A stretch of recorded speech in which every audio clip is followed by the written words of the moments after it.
clear up some shows. Uh-huh.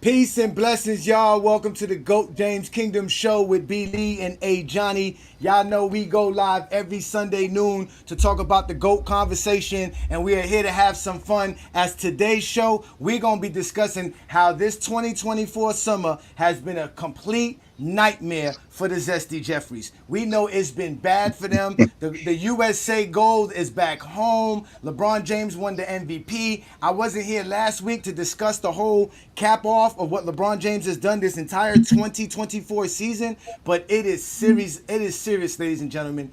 This guy, LeBron James, continues to add to his resume. No matter how you guys want to see it, he was the GOAT in 2016 to us. He was officially the GOAT in 2020 after what happened in 2020 and winning the championship then. And from there on out, LeBron James has just been playing with Zesty Jeffries' lives. They have not been straight. They've catch more gray hairs, and they only in their early 30s. So we about to have some fun today, ladies and gentlemen. We got the regular panel here. Shout out to everybody that's in the comments. Y'all know what to do. Hit that like button. Hit that subscribe button. Become a member of the channel because this is the GOAT James Kingdom platform. We're also going live on our Facebook account. We're going live on our Facebook group, IG. So shout out to everybody there as well. Peace and blessings, y'all. Welcome to another great show on the GOAT James Kingdom platform. What up, B. Lee? What we got for these folks today? What's good? What's good? You know what I want to talk about today? I want to talk about why is this Olympics such a problem for all the LeBron haters?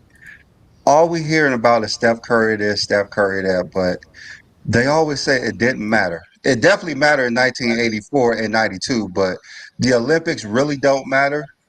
I'm not sure why a competition with athletes do not matter. Is this not a big thing anymore? Like the is the world still trash? Have they not caught up, as they keep saying? The world has caught up, so we have to bring our best players. And when we don't bring our best players, we lose. And then we have to bring our best players. Then it doesn't matter. I mean, I haven't really heard anything about 16 and 20 didn't really matter. You know, it was great that we won, but we have to appreciate how this Olympic was this year. And I know they wanted Steph Curry to win the MVP. I know they did. I know it hurts their heart that Steph Curry did not win that MVP. Man, it's so much going on with that. They are hurt Oh, by it. They are man, they really hurt hurt. by that. They They're are hurt. super hurt. Now, again, you know they like to knock every accomplishment LeBron James basically does. They love to discredit it. They love to just say, "Oh, it doesn't matter anymore. It's just longevity." Blase, blah blah blah. But we know LeBron James has been doing things great since he came into the NBA. Since, like Brandon would say, since high school. Like it's not even like I don't even understand how can you continue to hate anymore. They don't I now. mean, What awards matter anymore? Because we already know the Defensive Player of the Year don't count for Michael Jordan. So what awards should matter? They don't want to count all NBA selections. They don't want to count nothing. No they're MVPs matter yeah, anymore. None of that matters. they're really saying all NBA first team is a longevity award. It's a longevity award to be a top five player now. Oh, it's been a bad summer. Y'all were trying to knock the gold medal. I heard y'all last week. I popped in and out. They were Travis, very disrespectful. Travis try to knock it. That's what he does. I That's what heard he does. Craig. I heard Craig bring up a media award. Now, who voted for the MVPs I of didn't the say a media Olympics? award. What I said was, if you're gonna Uh-huh. listen correctly, I said, Uh-huh. now all of a sudden media opinions count because if it's something negative towards LeBron, it's the media don't know nothing. That's what I said. But that's what I'm saying. Who voted for that? Who voted for the Olympic MVP? Well, it's determined that his teammates voted, the players voted. The No, play. that's for earlier in the year when they said who's the best player on the team. He's talking about the Olympic MVP. Yeah, who voted for that? We know he was voted as captain and the flag bearer because he's the Wasn't it greatest like a thing. panel that voted for it? I wasn't actually sure. He's the greatest thing in USA since Captain America. Y'all already know that. I mean, FIFA voted for it. Well, supposedly Brian That's Windhorst that's why I said. thought FIFA. That's why I thought Bri- voted for FIFA. But Brian Windhorst said it was done by FIBA and the Olympic Committee, right? Folks who were involved in all of that stuff. They supposedly had a place where they can go make a vote. And the American media had a chance to vote, but they weren't paying attention to that. They were busy hating on LeBron James. They wasn't even paying attention to that, the fact they could vote themselves. And then they got mad when the votes came out. They were able to vote before the Serbia game, before the bronze game. Yeah. Uh, But it's been a we know the war. bad. It's been bad. It's been bad. Let's start off with. I do have a question. Do y'all Uh-huh. think this year added on to LeBron's longevity more than what he did this year? Like just as a player. Like if we had a player who did what LeBron James did this year, would you rank him, as a top player or everything just because of his longevity?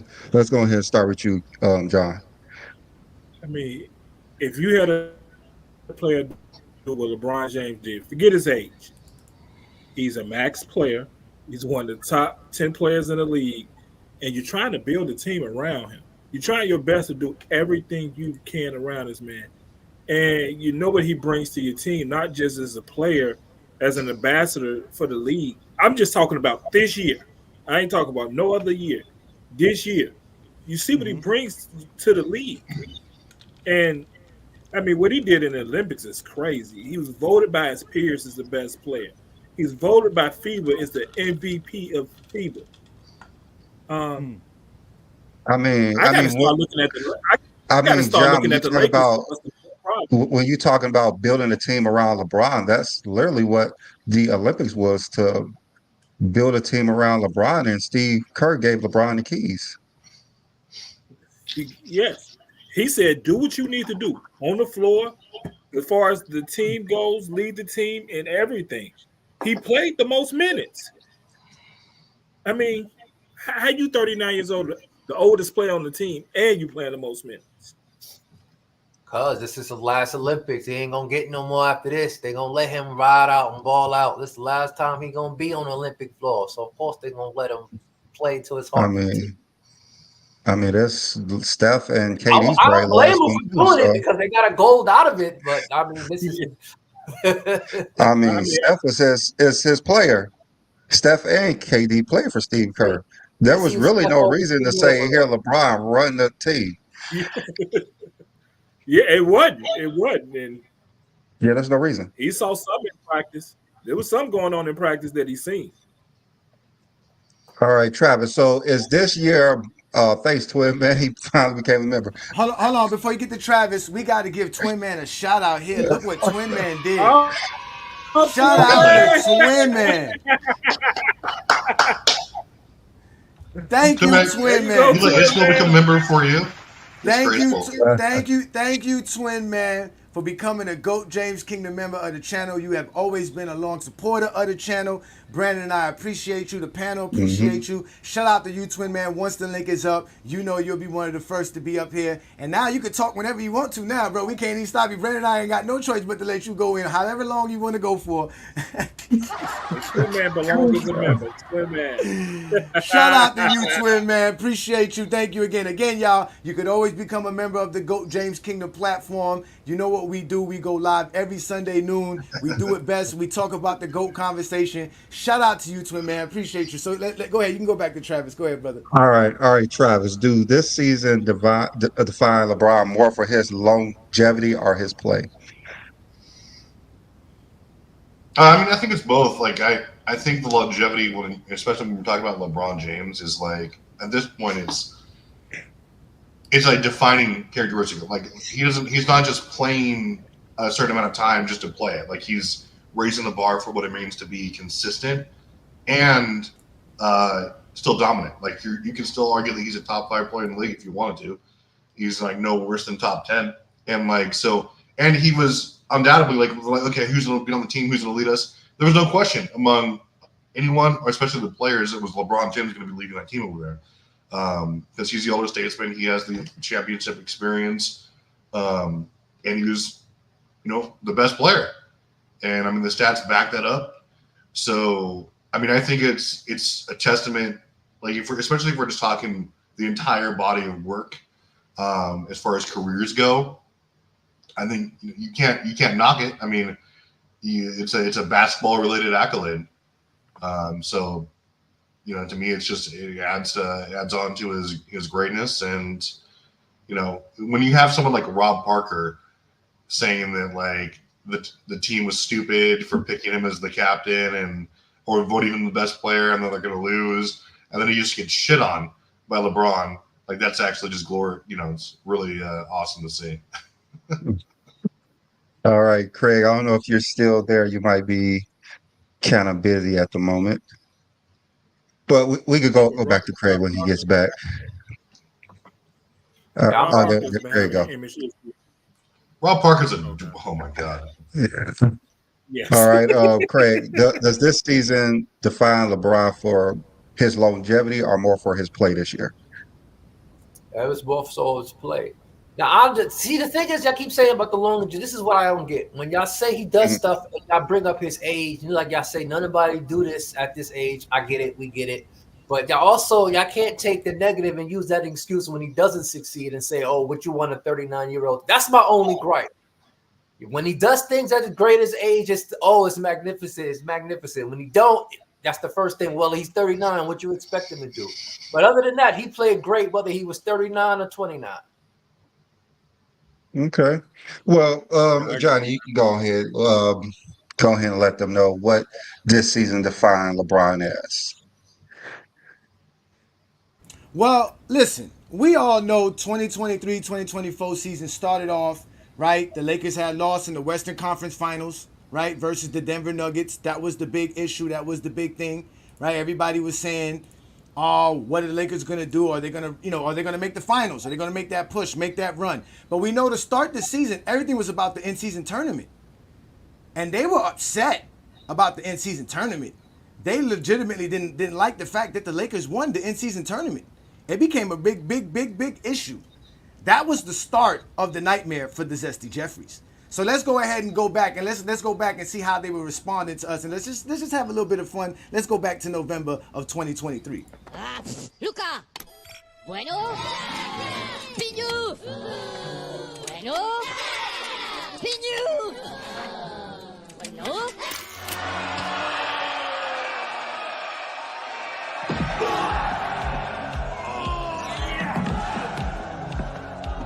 I'm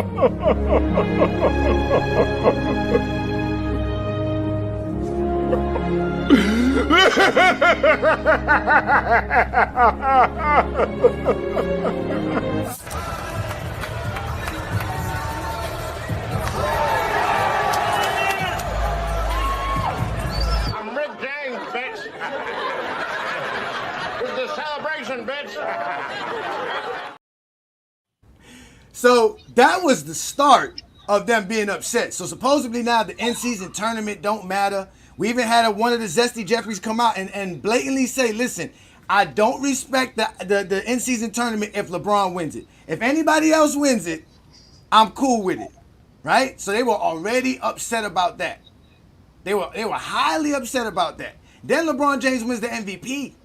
And they were mad because remember Anthony Davis had the great game in the championship game, which don't count. None of this, we don't even remember the stats. You can't find the stats now, even if you wanted to go look for it. I don't know if it's even if it's available for you. But again, that MVP was based on what you did for the entire tournament. Oh, and they were upset about that. They said, "Oh, it doesn't matter. It's not real." Then the Lakers raised the banner. Oh, it was over. No, God! No, God, please, no! No! No! No! Oh, no. No. No.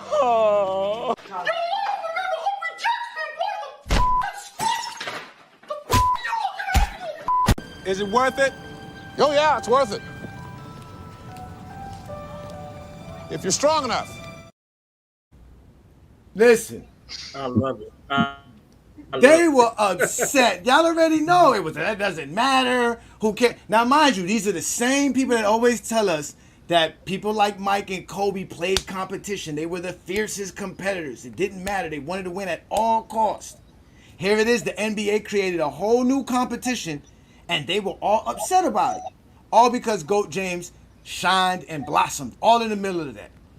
But that was 2023.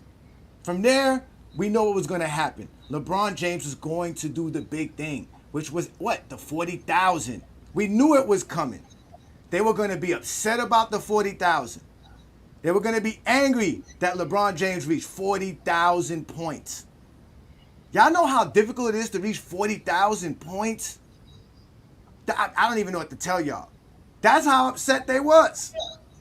But before we get to the 40,000, I want to hear Travis's and Craig's take on because y'all in the circles. Y'all know y'all be in the circles with the Zesty Jeffries, man. Y'all are not Zesty Jeffries, but you're MJ delegates. Let's start with you, Craig. How did the in-season tournament change anything in the GOAT debate? I mean, you gotta ask yourself, what was the in-season tournament was brought in for in the first place? That's what people. It wasn't something because it was something to keep people watching the season. It wasn't something to just to give another award. It was to get people to watch the games because nobody was watching the season. Everybody just lag around and just wait to the playoffs. It wasn't so that's why people, not mine, but that's why people have something finicky about it because it was an option to get people to watch what they should have been watching in the first place. If they had the viewership that they had, this in-season tournament would never exist. So you think they did it just for viewership? And revenue, yes. They could have done this years ago, but why did they start? No, because of the 2020 season. They saw how successful the tournament they had. Remember, they had a tournament prior to the playoffs in 2020 after the pandemic, after the lockdown. Damian Lillard won MVP. Yeah, and they saw the success in that. And they said, well, maybe we can do that in the middle. Drop in viewership as well. People wasn't watching. Y'all literally sit here and complain because people don't watch games. Like, what the? No, I agree. Around that time, around November, to put it in November, because I know people were saying, why would they put it in the beginning of the season? That was to fight the NFL, because a lot of these Zesty Jeffries and these casuals don't start watching basketball until March and April and June. We say the haters don't watch games. Exactly. Real NBA fans watch the NBA from the beginning of the season, starting in September. The NBA is really not having a viewership issue. That's the TV. When you look at the streaming, the NBA is still getting top-notch people watching. Why are you thinking they's getting these deals from Amazon and all these places if ain't nobody watching? No, but they're getting watched. No, but just the streaming they watch. Yeah, no, but to give Craig some credit, the in-season tournament games was actually one of the highest rated television games. Right? So it did generate that revenue, but the idea that the NBA has been losing viewership, no, they haven't really been losing viewership. And again, it's just that television has gone down. Yes, it's still the second sport to NFL. It's not like there's other sports that leaped it. Mm-hmm. It's not like baseball's leaped it, or hockey, or any other sport has leaped it. It's still the second most popular sport on television in in America, and then in the world. I mean, I guess not in the world. Just put it like this: the NBA. Well, I guess it is in the world too, because the world viewership of the NBA is larger than the NFL, and it's only second to soccer. No, it ain't. Yeah, No, no. second to soccer. Only second to soccer. Yeah. Football, Americana. Football is number one. You're bugging. The Jet fan is coming out where they can't wait. So what about you, Travis? No, What but do you I was think? gonna say like this Uh-huh. NBA is the only sport where they got 2 championships in one season. Like no other sport has that. They literally had 3 with the Olympics. NFL don't have it. Major League don't have it. Shit, do college have it? Like NBA is the College only have tournaments all the time. professional sport where you have 2 championship tournaments in one season. Like There's conference tournaments in college. There's holiday tournaments in well, I college. meant professional. Professional, okay. What baseball thinking about adding something like that? I think Baseball was still trying to talking get about that adding steroid situation. They still suffering from the steroid era. Baseball might. something. Their viewership was the biggest. Football already got rid of their pro bowl game. Right? Yeah. It's just a bunch It's of black stupid shit football now. now. And Yeah. I don't see how any NFL player can call a basketball player soft when y'all play flag football. I have an issue with that. Facts. To answer your question, Johnny, Mm-hmm. I don't think it. I mean, I don't know how you can use it to move the needle in the GOAT debate because, like, unless it's part. I mean, because it can't be part of anyone's criteria, right? That's all I care about. I mean, I'm not going to knock it. I think it's an award. It's an official NBA award, so I mean, you have to count it. But I mean, you can give someone credit for it. But I mean, I don't know how you can use it to rank players. If that's what you're asking. But When you have players competing, you know. yeah, I mean, you can have That's players always competing. Sure, it's a thing that's going from now forward. So you can. I would say if you're ranking players from its inception, and you're going to use that as a criteria, great. All time though, I don't know how you could kind of fit it in there. Well, but that's the point because the LeBron James, this will be something because LeBron James is the standard for the GOAT. So from here on out, anybody who's going to challenge LeBron in the GOAT debate will have to have this on their resume. Well, from now on, I mean, yeah, for sure. It's only going to get more popular. If there was a world tournament and Michael Jordan was the best player in that tournament, I think that tournament would matter. With all the best players in a tournament and Michael Jordan came out on top of versus all the best players, I think that would matter. well, I mean, sure, but I mean, what if that tournament got invented like 1993? Would we say that he was automatically a better player than like Magic or Bird because of that? No. I still think it would matter. Yeah. In 93, I think if you said that in 89, maybe not. 93, he was talking about back-to-back championships. I mean, they would be saying he's the best player. Well, yeah, but I mean, like, you're not going to be like, he's better than Larry Bird because Larry Bird didn't have an in-season tournament award. Listen, if Jordan won an in-season tournament, he would have got praise for it. Stop it, Travis. Come on. I mean, he got praise for scoring. They would have said, don't matter if it's in the regular season or in the playoffs. Michael Jordan steps up to the plate. He's in-season MVP, inaugural. They would have been saying all that crazy nonsense. Stop that shit, man. Stop it. I trust that you know was not playing in '96, and that title mattered. I trust that you know what I'm saying. But listen, that season, it matters. We're gonna get more into awards later in the GOAT debate, but we're gonna continue with the rest of the 2024 season and a nightmare for the Zesty Jeffries. Let's continue because I really got some more here for you. No, I got some more. I got you, Trevor. Y'all gonna hate the IST. That's fine, but we all know the 40,000 is something serious. The IST is no requirement except for being a professional NBA team. Like 40,000 is the truth. That's what we know. 40,000 is what LeBron James ended up. He ended up taking the reins with that.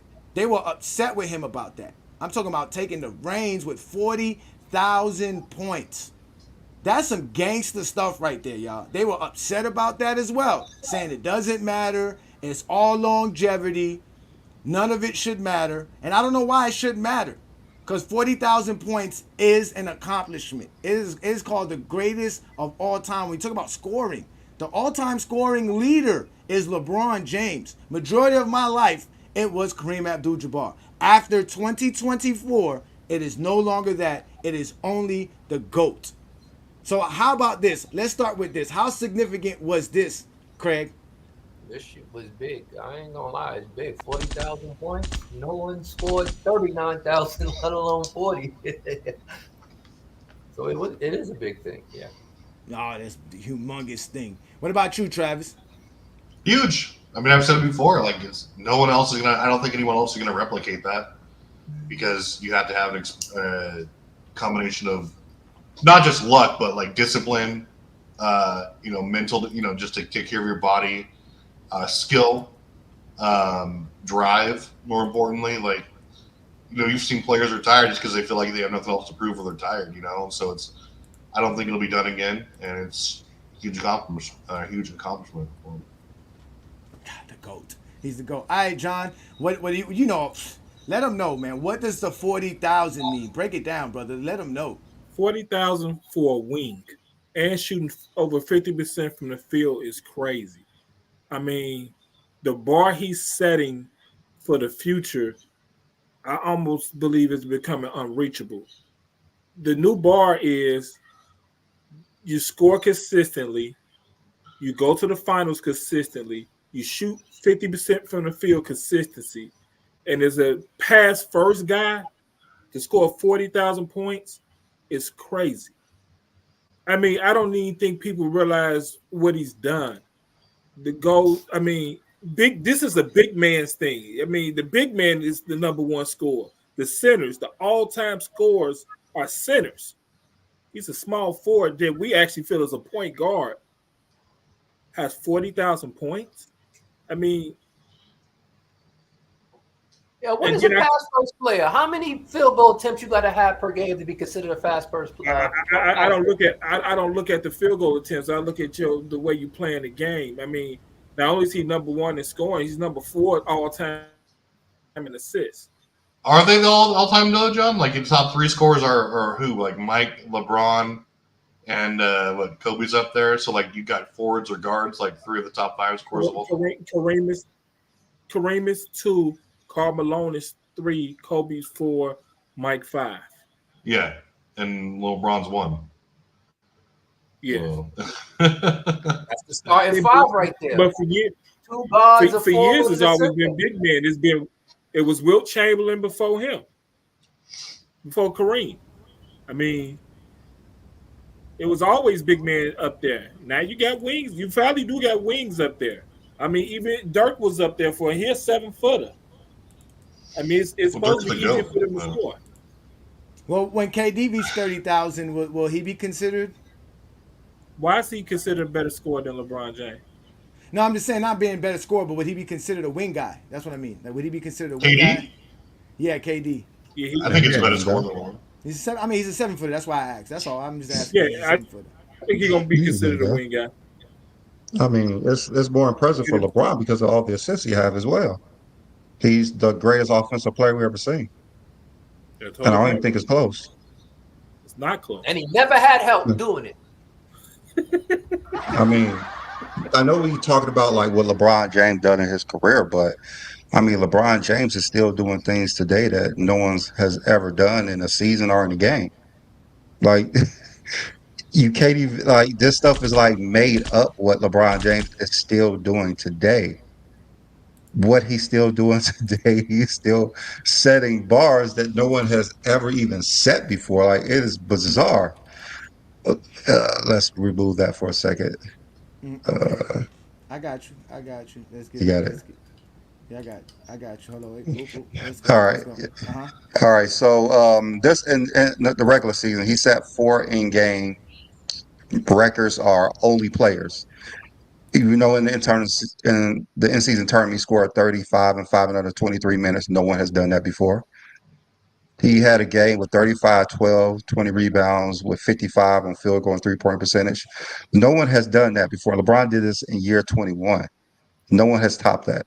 Then he had that 40.5 assists, 5 rebounds, and now 3-point game shooting while shooting 75%. That was versus Brooklyn. Yeah. No one has done this before. Then he had a 28, 17, 11, and 5 steal game with 55% shooting. No one has done this before. Then when you go to the postseason, He averaged 27, 8, 6, 2, 1 on 55% shooting. No one in the postseason has had that stat line before. Nobody. In the regular season, he did two things: 25, 8 assists, and 40% three-point shooting. No one's done that before. He also had 25, 54% field goal percentage and 41% three-point percentage.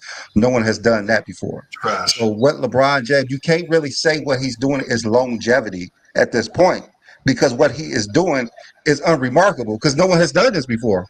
And the guy is 39 years old, and he is still here we go with doing the this age stuff. thing, and then when they don't, He's something 39, happens. and he's still doing things that 20-year-olds, 25-year-olds cannot do. Well, he's Yes, that's not redefined impressive. he's redefined longevity. Let's just say that. The meaning of it Is that is not redefined. impressive? Even at his age, he's still like year 21. The dude is doing things that no one has done before. No one could have put this player on the court and did this at any period of their lives.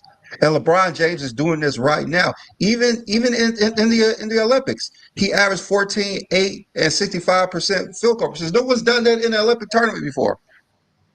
No one's done that in an Olympic tournament before. And he did that this year. As well as he's the all-time leader in steals, triple doubles. I know he only got one. People got most of those. Tied. Then he had second most assists, second most gold medals, the fourth most games won. And then he's doing things no one has done in an Olympic career still. And there's players who played 6, 7 Olympics. He got gold medals for 3 different decades. And he was the MVP of the tournament. He was the best player. Even in in-season tournament, you put the best players healthy out, and LeBron James is the best player when his team is healthy. Like, there's no such thing as just saying it's long. This is not Vince Carter. This is not Robert Parrish. Just added on stats at the tail end of their career. LeBron James is doing things that no one has done before, and he's continued to do things that no one has done before. And if he continues to do that in year 22, I don't even know why there's a thing about who's the greatest player of all time. I mean, we could make an argument that LeBron James may be the greatest Olympic player ever. We could make I don't even think it's an argument LeBron James the greatest high school player ever. I know people want to say Kareem because they just don't want to say LeBron, but it's clearly LeBron James is the best high school player of all time. I don't even think it's close with what LeBron James did in high school compared to Kareem Abdul-Jabbar. But I did make a graph of that, and you can see that LeBron James, all of Kareem's stats may not be there, but his points and rebounds are. LeBron had a better record as a high school player. Both of them won 3 titles. Kareem was 2-time player of the year. LeBron was as well. And he was also LeBron Gatorade, USA, 3-time first team, just like Kareem. Like, Kareem is comparable, but you say Bill Russell shit don't matter because he played in the 60s. Kareem played in the 60s versus the high school players, and somehow he's still better than LeBron, even though his resume is similar but not better than LeBron James. So LeBron James is clearly the better amateur player in high school. Kareem may have the college. LeBron has the Olympics. LeBron has the NBA. LeBron's the greatest fucking player we ever seen. If you add everything up, I don't even think it's close. LeBron James is the greatest player we have ever seen. If you the whole body of work, I know they want to say the whole body of work, Kareem college, but Kareem doesn't have the Olympics where this generation, the best players are playing in the Olympics. Olympics going to trump college when you're playing against the pros in the NBA versus college. Kareem won 3, LeBron won 3 gold medals, Kareem won 3 titles. High school, LeBron superior. NBA, LeBron superior. LeBron is the greatest player we've ever seen in our life, and people just don't want to admit it. They don't want to look at the stats. They don't want to look at the accomplishments. They don't want to look at what LeBron James is doing right now, but it's clearly LeBron James is the best player we have ever seen, and I don't even think it's a question.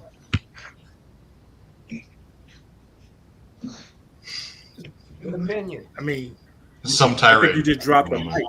I think you need to pick up your mic, Brandon. I think you dropped your mic because you dropped that one. GOAT. The GOAT All of depends basketball. on your criteria. This is GOAT James. I mean, LeBron has. What's the criteria? I mean, What I mean, criteria? the criteria, you the best You player. already know our criteria is stats, accolades, and achievements. And Brandon broke it down just lovely to show you all the stats, all the accolades and achievements that he did just this year alone. This is why it's a nightmare for this SD Jeffries. It's a complete you're the nightmare best for player this in the SD game. Jeffries. I mean, you can put You the best player in everything the up NBA. in front of them, and they'll still say it's somebody else. You put everything they did side by side, they'll still say someone did it better, no matter what it is. Stats don't mean everything, but somehow Robert Horry's not better than Michael Jordan. Well, here's I mean, you can Somehow. argue. Here's how you can argue. Well, I mean, no.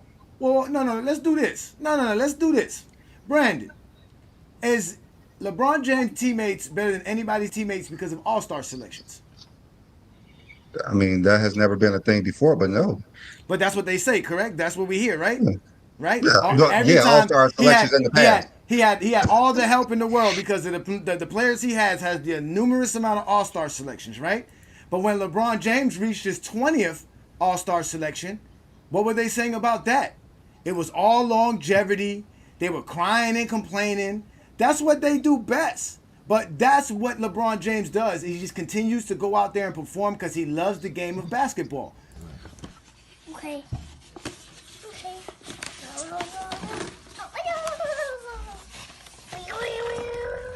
Wow! Cool! Wonderful! Wow! Go James Kingdom! What is that? Go James Kingdom! Where do you find it at? Where's Go James Kingdom? Show Daddy where Go James Kingdom is. Just Kingdom!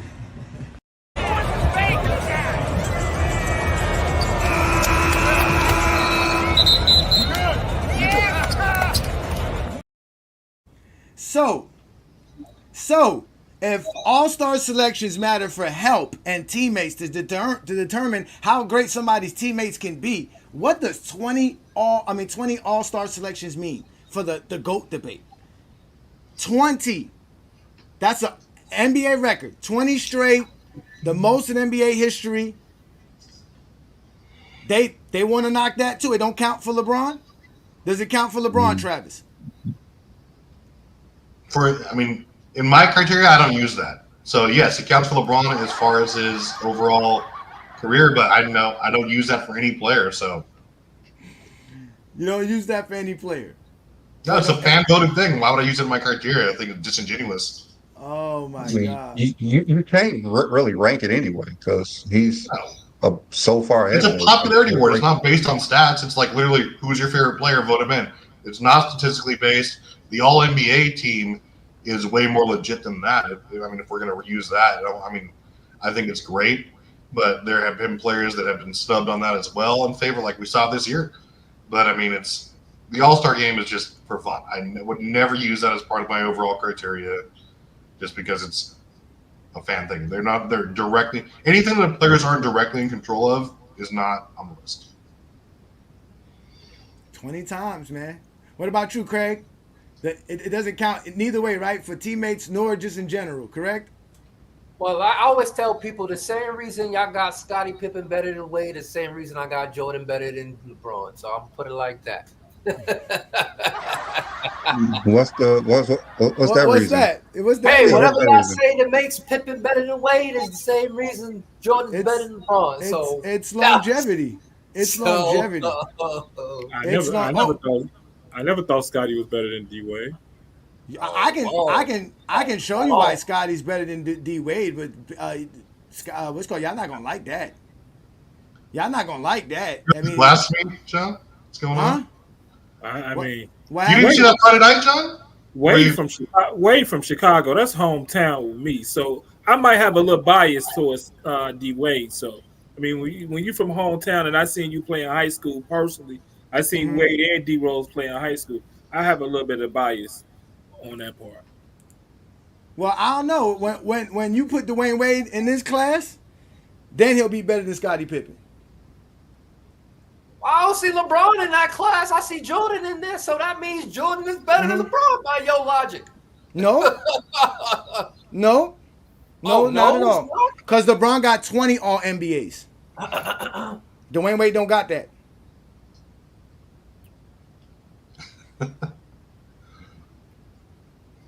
Dwayne Wade was a great defender, though. In fact, none of these dudes got 20 All NBAs. But So again, what makes Dwayne Wade better than Scottie Pippen? Is it stats?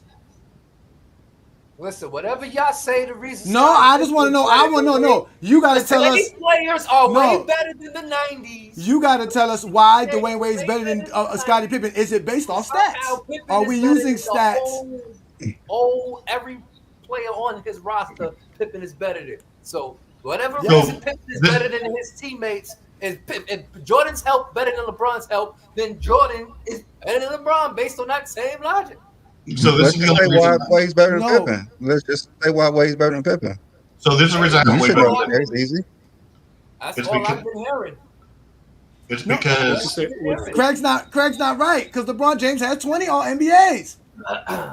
Listen, the same. I'm counting All reason- NBA and All Defensive selections. LeBron has 6 All Defensive selections. He's top 5 in All Defensive. Oh, he's top 10 in All Defensive selections, but he's top 5 in All Defensive First Team selections. And he's number 1 in All NBA First Teams and he's number 1 in total selections. So you cannot include LeBron. LeBron's in a class of his own. What I just brought up was a class of Scottie Pippen to show you how great Scottie Pippen is and why he's better than Dwayne Wade. What he has the most first team selections. He's in a group with the most first team selections, He has more first team selections than Dwayne Wade does. Yeah. and LeBron too. No, he doesn't. Not Scottie Pippen. I mean, got so all, many all first- you mean on all defense? Oh, all yes. defensive. Yeah, all yeah. def- Scottie yeah. Pippen. Scottie Pippen is second all time in all defensive first teams. Yeah. so you could Yeah. you could say that Dwayne Wade's, but I mean, if it's your cup of tea, and like it's the other thing I think it's not fair to Pippen is because Pippen was never given the reins for like 10 straight years to be like his own leader. But I think that even if he was, I think that you can't really argue that Dwayne Wade was the better two-way player because he did do it. He was Based carrying off his team what? offense. What are you using it off? He was You go- stats. Okay, so he Are was we carrying using his- stats? That's Yes, my question. he was carrying his team offensively for at least until he was drafted to at least 2011. He was doing so at an above-average clip from an efficiency standpoint in that toughest Facts. era to score in, and Facts. he was doing so while winning like first and second team all defense, like every single year. So he was the best player on both ends of his team every single year for like the first decade of his career.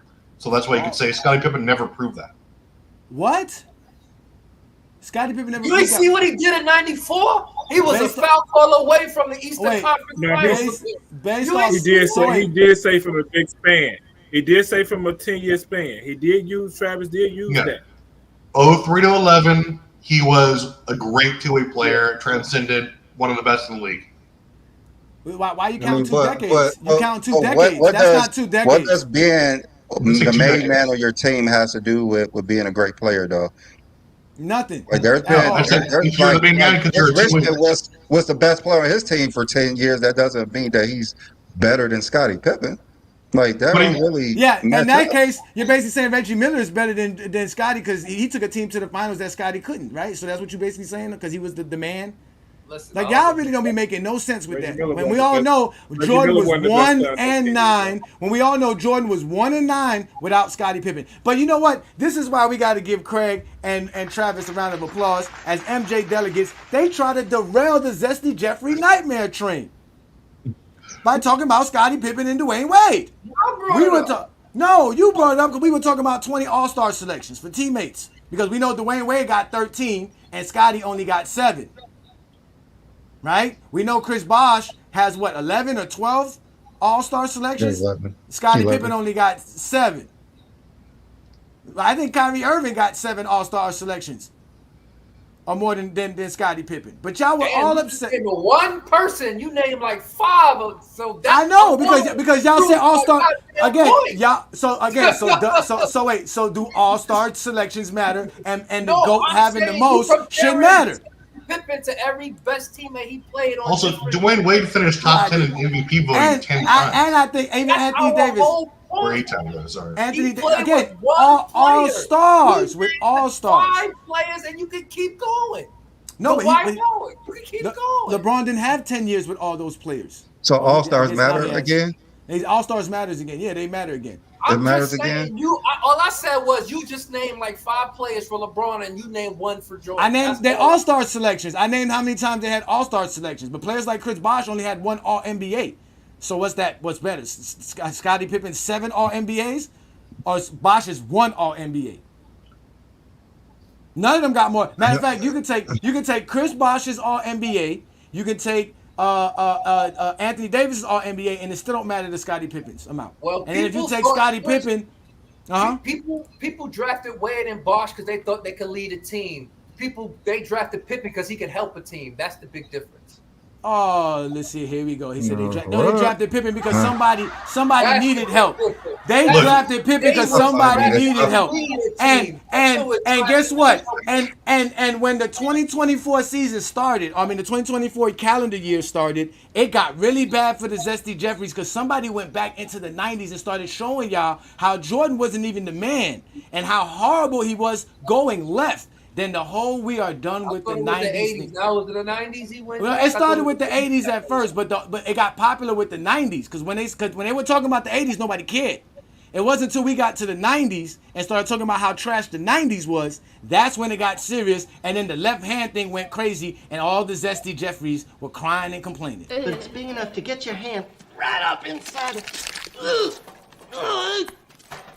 Stuff the shit out of it. I cook it with all the giblets, the penises and the ginies. And now a lot of people like to baste their turkeys, but I use this. I lick like that and get into the little hanging. Help! Help! Here. Oh, take my hand. Ah, come on. You're gonna fall unless you take my hand. No, give me your other hand. Oh, my other hand isn't strong enough. You take my little hand. No, get it away from me. Take it. Take my hand.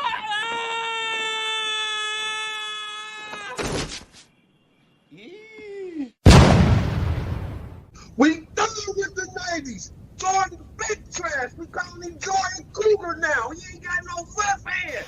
Garbage. Big trash. Big trash. Good hand, too. That's a good hand. You can't talk about something for the 2 years and count.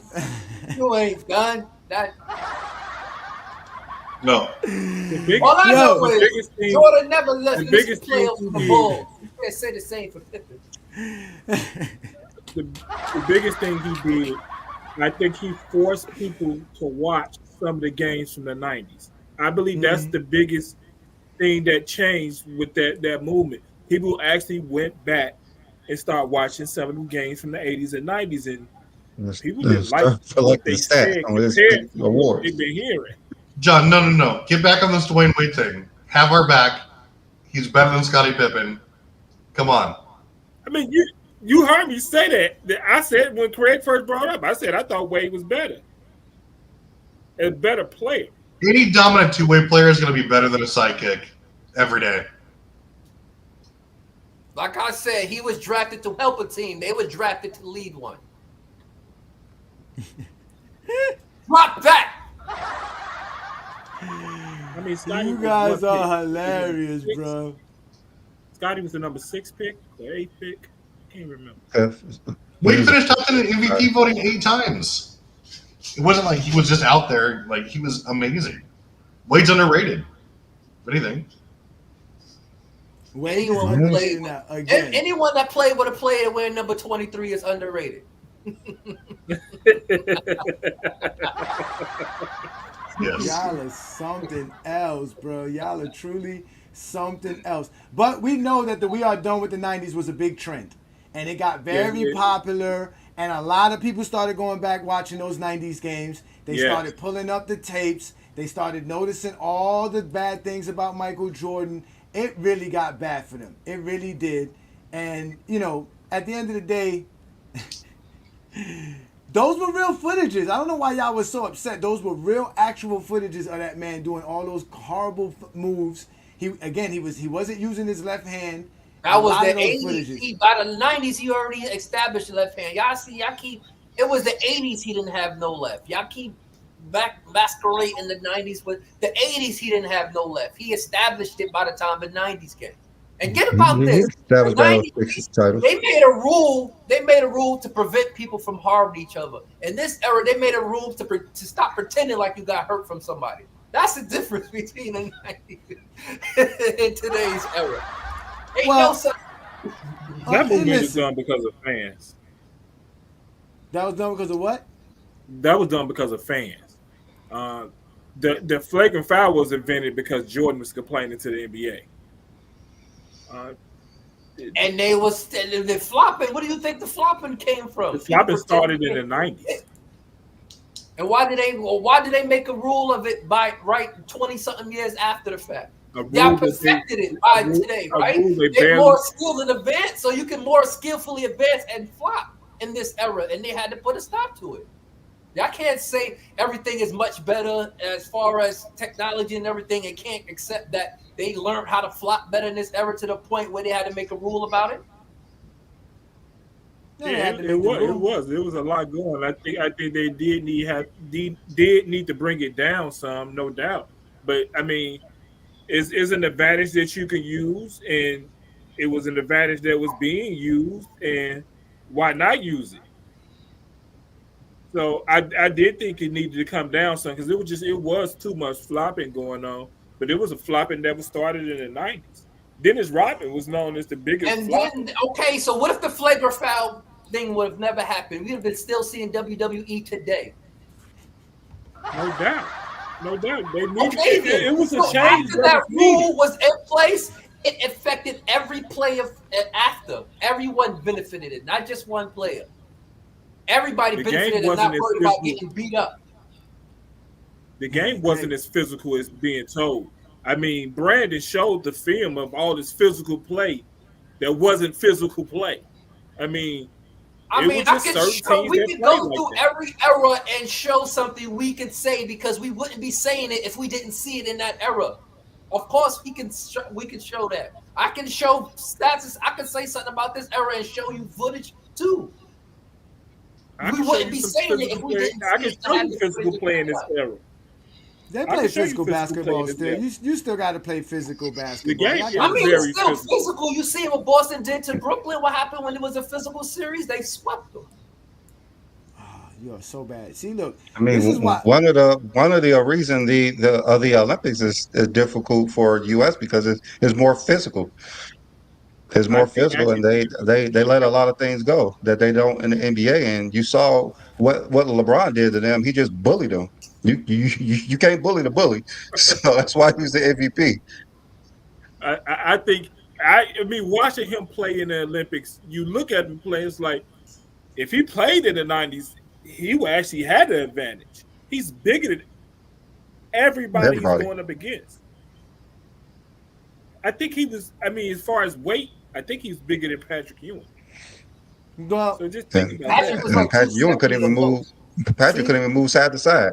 Craig is brilliant, boy. That's why they love you, Craig. They're already talking about you cooking us in the comments because we were talking about this 2024 nightmare for the Zesty Jeffries, and we keep being derailed because Craig is a master manipulator. Y'all be playing some multiple stuff, and they just be going with it because it sounds good to LeBron James. So let's do this, right? So we know after all the All-Star stuff, all that happened, we got to the playoffs. The Zesty Jeffries got a little something. LeBron lost in the first round, right? He didn't get swept though, so that kind of saved us because they were hoping LeBron was going to get swept. So that ended up happening. But then LeBron James ended up doing the real thing, which was winning 20 All-NBA selections, which now y'all cannot knock that at all. 20 All-NBA selections. The next closest guy has, 15?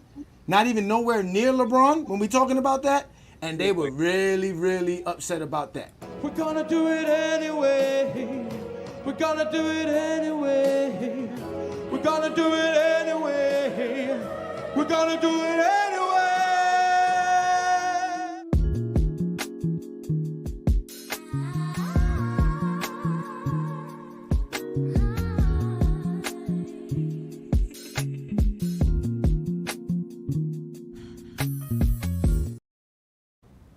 That was something serious to do.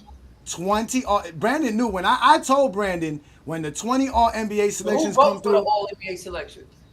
Who voted for it? Now you got me. I just want to ask because now you got me. The media, the media. Now you got me, Craig. The media votes for the All-NBA selections, and this is what they voted for LeBron. LeBron made the third team, which we all know he should have been second team because, as Brandon explained illustriously earlier and eloquently earlier, how LeBron had one of the most phenomenal NBA seasons of all time, not just for being 39, not just for the 20th NBA season or the 21st NBA season, but just in general. Doesn't matter what part of their career there was. So these were the votes for LeBron. LeBron did get the 20 All-NBAs and the 20 All-Star selections within the same year. So to cap off the 2024 season. Hate LeBron? Y'all No, but I'm just saying, to cap off the 2024 season, it was incredible. It was phenomenal. Like, that was what LeBron James did. And Brandon got more. Go ahead, Brandon. Give him what you got by what he did for the 2024 season, because I know you got something for that as well. So I got what he did in his accomplishments. So I know they don't like to talk about the in-season champion, but hey, the in-season MVP means something because he was the best player over a 7-game series. When a 4-game series MVP matters a lot, such as the Finals MVP. Then he was an all-tournament as well, all NBA, All-Star. We already talked about. He's Player of the Week, one of the weeks. He got the gold medal. He was the All-Star 5 on the Olympic, means the top 5 players, Olympic MVP. This resume right here, this is easily a top 5 player. Most likely, if someone had this resume, they'd most likely be the best player in the league. But LeBron James literally had a top 5. And a medal in the same season. This is the second time he's done that. You said what? This is the second time he won an MVP, a championship, and a gold medal. This is the second time he's done that. Ooh, look at Craig. Check out This Craig. is this is the light version. The light version, but he did. It's the light version, but he did. I'm just saying, Craig, they throwing stones and they surprised they might have to throw one your way over here in the comments. They might... Him and Light Jordan's the version, only but yeah, he two did. players to do that, by the way. Oh my Yeah. God. Oh, and listen, keep going. Let them know, Brandon. Let them know more about this 2024 season. Go ahead, let them know, Brandon. Just like I said, those 2 MVPs mean something, even though it's just what 7 and 6 game tournament or series. You know, it should be up there as the Finals MVP. That's 4 to 7 games. So I don't see a reason why it's not. It's the same amount of games and more, to be honest with you. So these should actually mean something when LeBron James do it, because it would definitely mean something if someone else did it. But What do you think it means, though? I'm just curious. it means that he was the best player when everyone was trying to compete. The best. Travis, you really gonna argue that?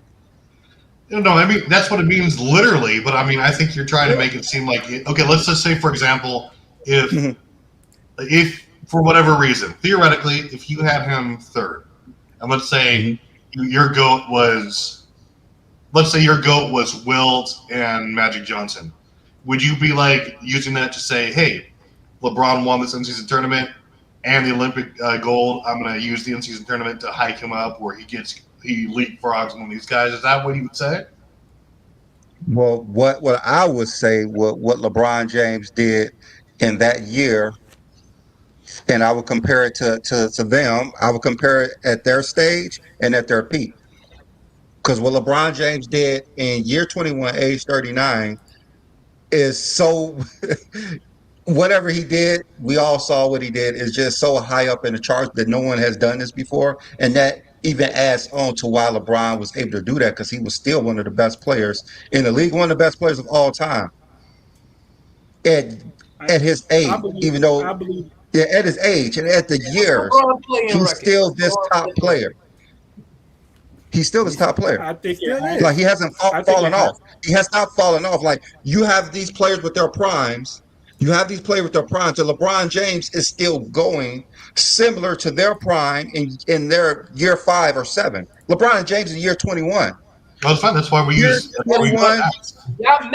No player could have done what LeBron James has done. LeBron numbers in year 5 and 7 and 9, they was going.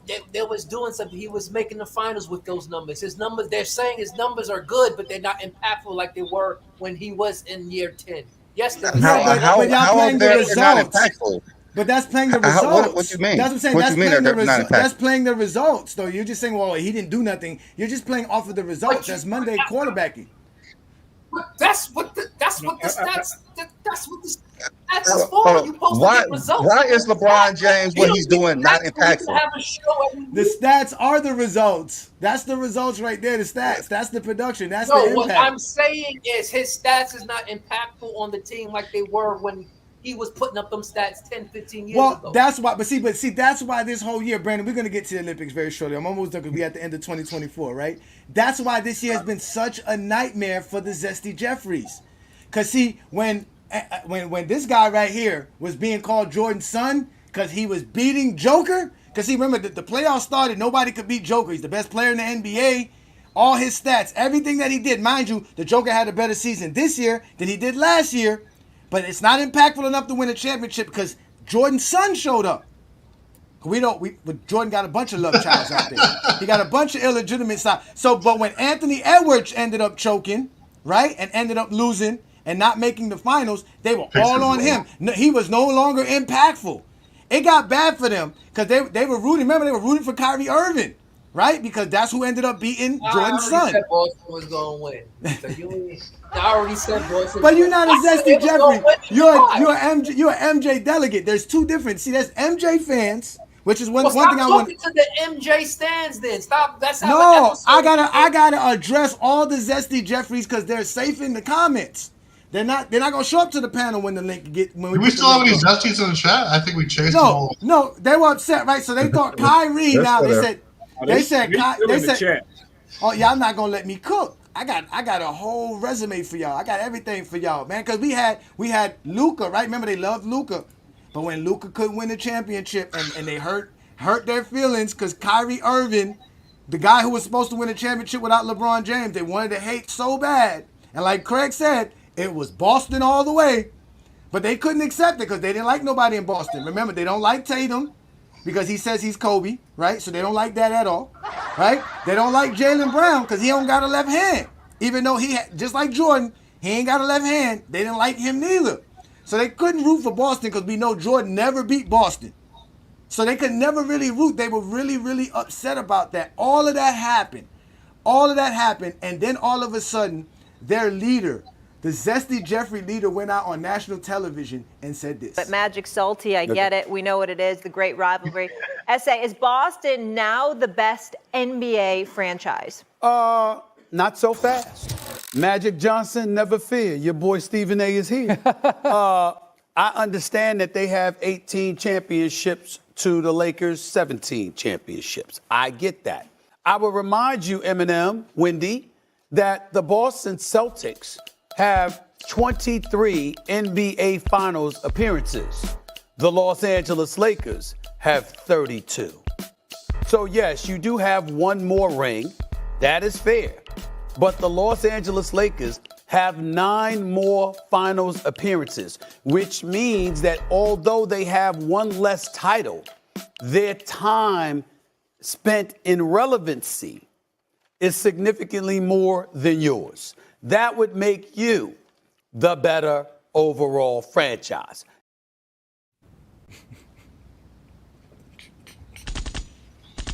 And ladies and gentlemen, that was the start of the nightmare during the whole 2024 summer. It was bad from there on out for the Zesty Jeffries. Brandon, you know I got more, Brandon. It got bad. It got bad. Because then, what's his name came out? Jeff Van Gundy came out and said this. Who's the greatest basketball player of all time? The greatest career of I'm gonna break it up because I'm not gonna just fall prey to you. Thank you. Thank you. Thank you. I'm not gonna do that. Thank you. We're gonna remix it. I've been in the corner. He's had me in the corner many times before, and might as well just be yelling "Huda Who" and coming with up because I don't like being in the corner because he manipulates it, right? So I don't think you can argue that the greatest basketball career to date and still adding to it is LeBron James. I just don't think you can argue that with all he's been able to accomplish, all the records, and really the longevity is just, really an incredible feat. LeBron James, LeBron James, LeBron James. Then, after that, y'all, we had the Tom Haberstroh article dropped saying Michael Jordan was out here faking steals to win Defensive Player of the Year award. Ladies and gentlemen, that really stirred up a lot in the Zesty Jeffrey world. They couldn't understand what was going on. Who is this guy? Where is this film? How is he bringing up all this stuff? They were completely upset, and he proved everything he said. He had film. We did everything about it. It was complete nightmare for the Zesty Jeffries. They could not, they didn't know what to do. It got so bad, they started snitching on the 80s. They started saying everybody was doing it. Everybody's numbers is cooked. It was bad. It was horrible for the Zesty Jeffrey. There was nothing they could do about it. It was horrible. So at the end of the NBA season, to start off the summer, it was just bad. It was just a horrible time to be a Zesty Jeffrey. There was nothing you can lean on. Even with LeBron James losing in the first round of the playoffs, it was just a complete debacle. So I don't know if y'all remember that. Brandon, do you remember those times? That wasn't that long ago, but I was having fun. It was fun. Do you remember that? I remember those times.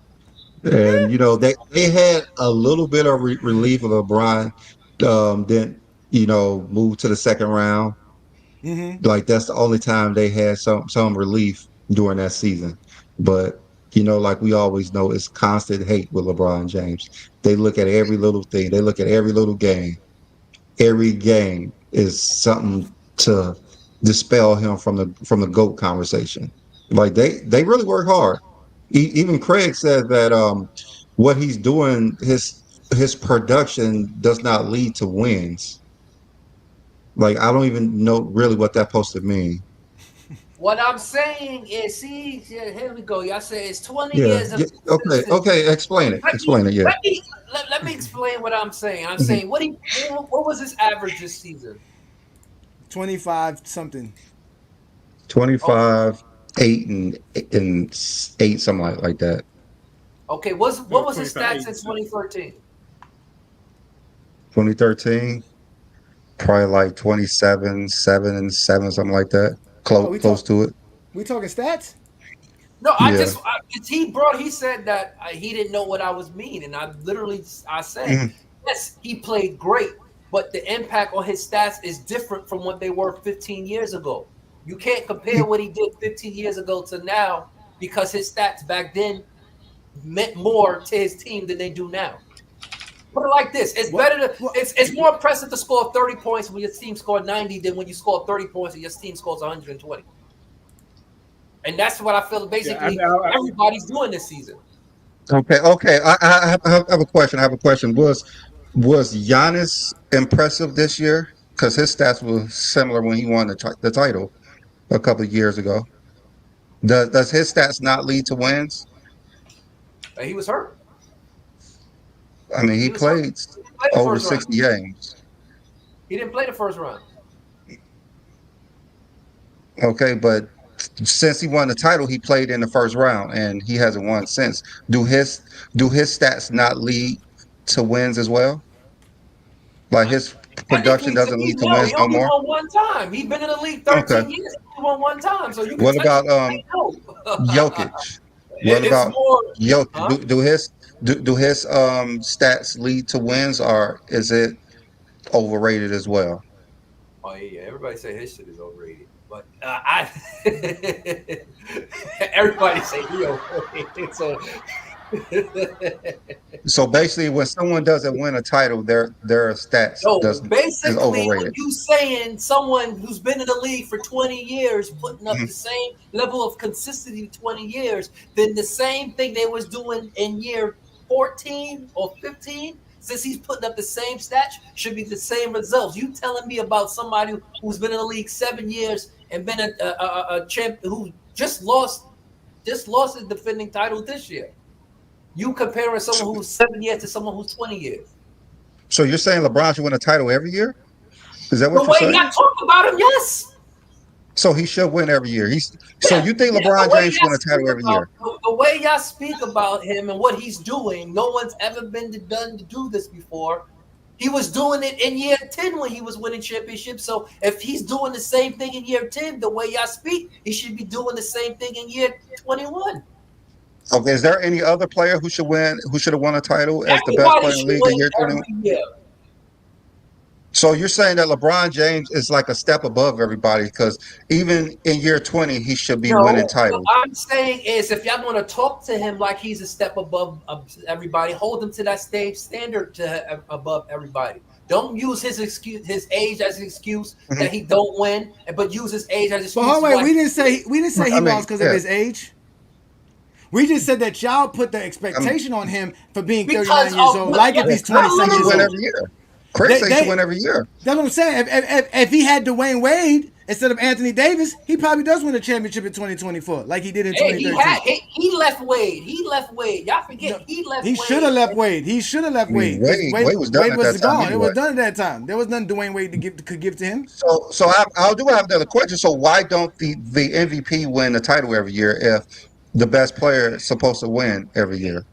Because that's the media. That's the media vote. The people who vote for it. That's the media vote. Okay. So basically, just thinking about last year, not knowing who won the title, who should have won the title last year?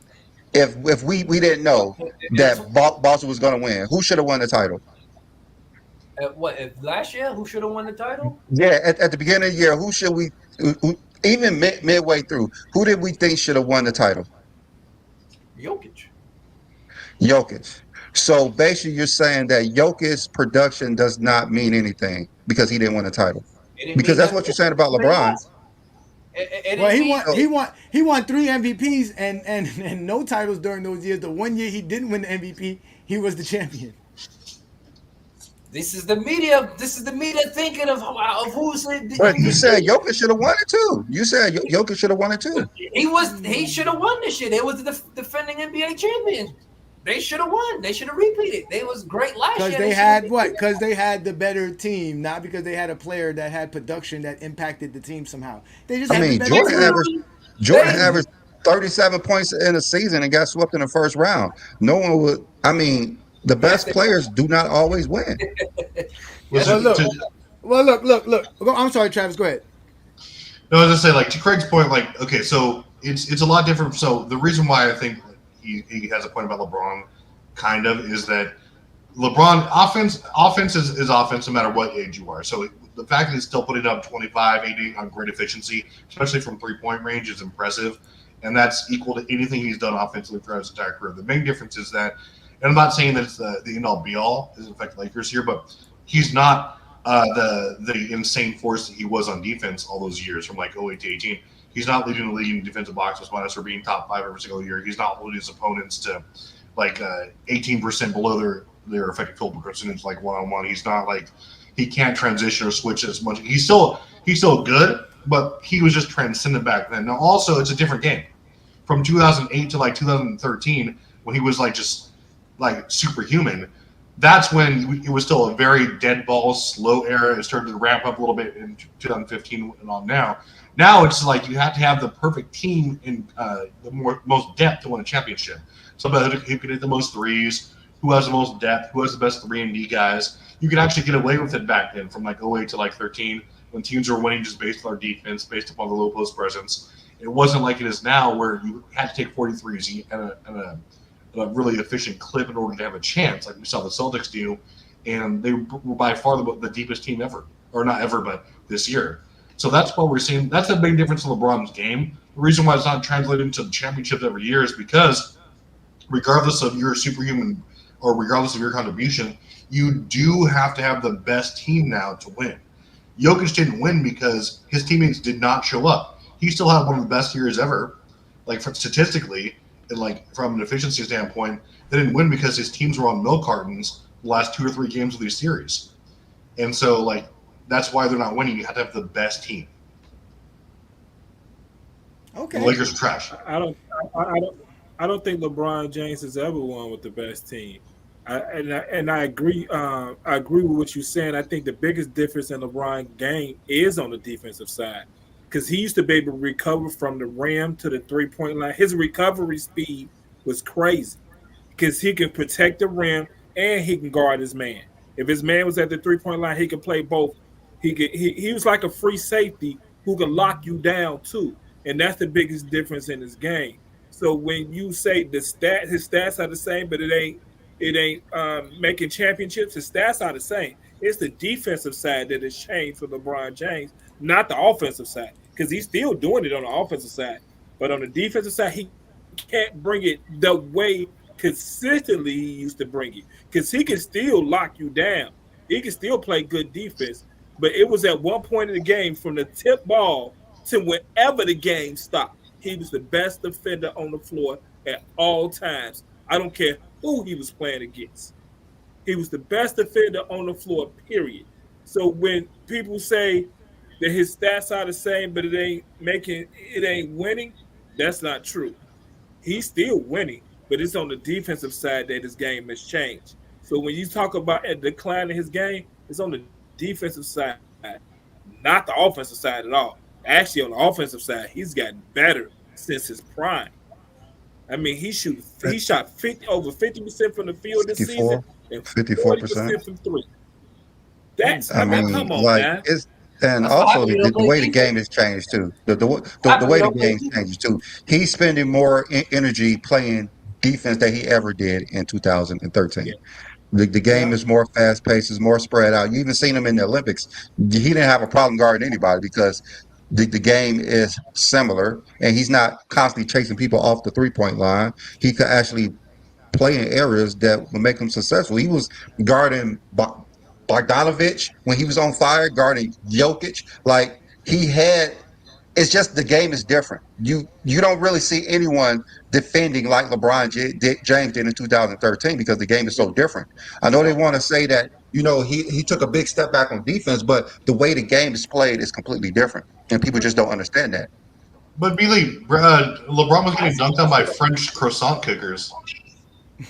See, look, this is why you guys are really great, man, because you know what, Craig? You are the best, Craig. Craig derailing the topic. Because we are supposed to be talking about how horrible it is for the Zesty Jeffries. Craig don't want to let the Zesty Jeffries get their punishment for being such mean individuals. Because before we going to let Brandon go in on the Olympics, y'all remember after LeBron James' son, Bronny James, got drafted, they were going in on LeBron. They were just going in on everything. Nepotism was a new word. It was one of the top trending words on the internet. They were completely upset. But karma comes back. Because we all know, karma comes back. Because we all know by the end of the summer, we saw Michael Jordan's son out here hanging out in Paris talking about the Olympics. And this is what y'all get. This is for all you Zesty Jeffries who found a new word called nepotism. Ladies and gentlemen, this is the GOAT James Kingdom Show. Listen, GOAT James Kingdom Show. Hit that like button. Hit that subscribe button. This is your karma coming back to you. You're able to do drugs during the day and still function, still do your job. How the fuck else would you do this job? Cocaine and hookers, my friend.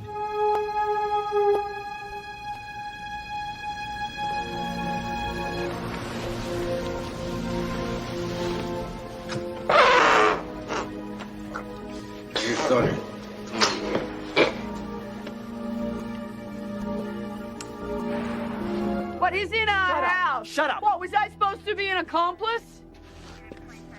You don't think people know you're a drug dealer? Everyone knows you're a drug dealer. It's no secret. How do you think that reflects on me? Every time I go out, I'm humiliated. So you go to jail. It's for your own good. You need to straighten your life out.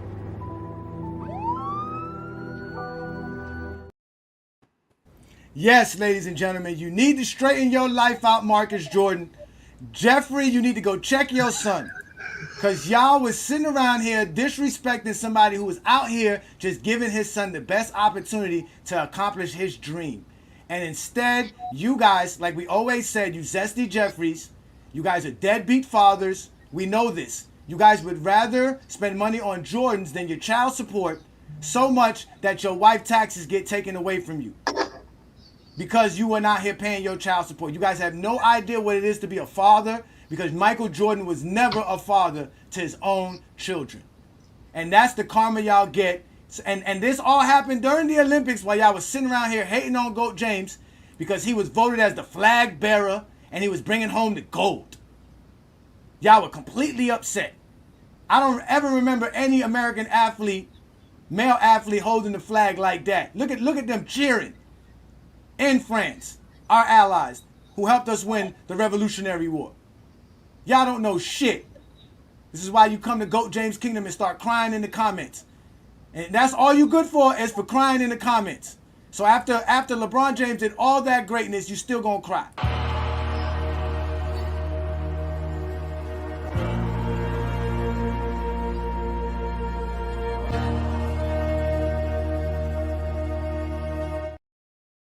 So let's get to the Olympics, because this is why let's cap it off with the Olympics. Let's put the icing on the cake. Let's put the topper on the cake. All right. So I know we all say how Steph Curry should have won MVP because those 2 games he had, but we have to look at who was consistent throughout the whole time. LeBron led him like basically every category but points.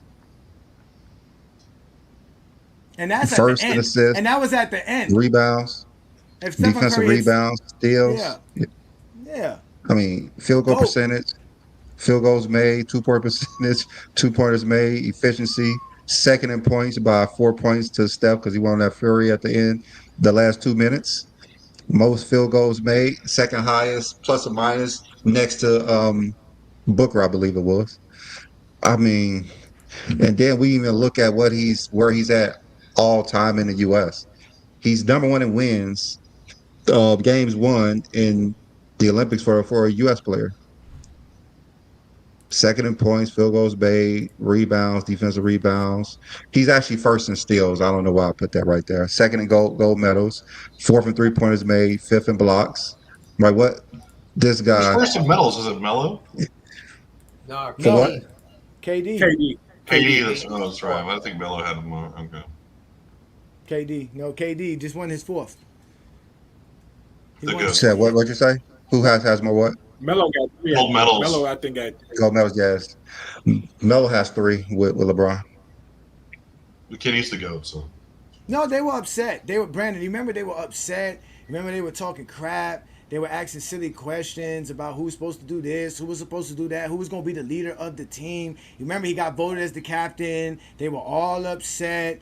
You know what I'm saying? He's a leader. They're going to lose. Yeah, we all know Rob Parker. We played it plenty of times. Rob Parker with his idiot comments and all this crazy stuff. And then he went out there and balled y'all and showed y'all in the exhibition game why he is the GOAT, and why he decided all these guys were going to play. Remember, he chose who was going to come on the team. So he was the GM like usual. So he went out there, he got chosen as the captain. They were all upset, and then we were having some struggling games. And who stepped up? The GOAT. Team has been very unsettled. Ball moving, going side to side. There's an Embiid here with a lift and a backcut. How pretty is that? For LeBron James in the jam. How about that? They've done that nicely. The spacing. Edwards, James, LeBron, aggressive.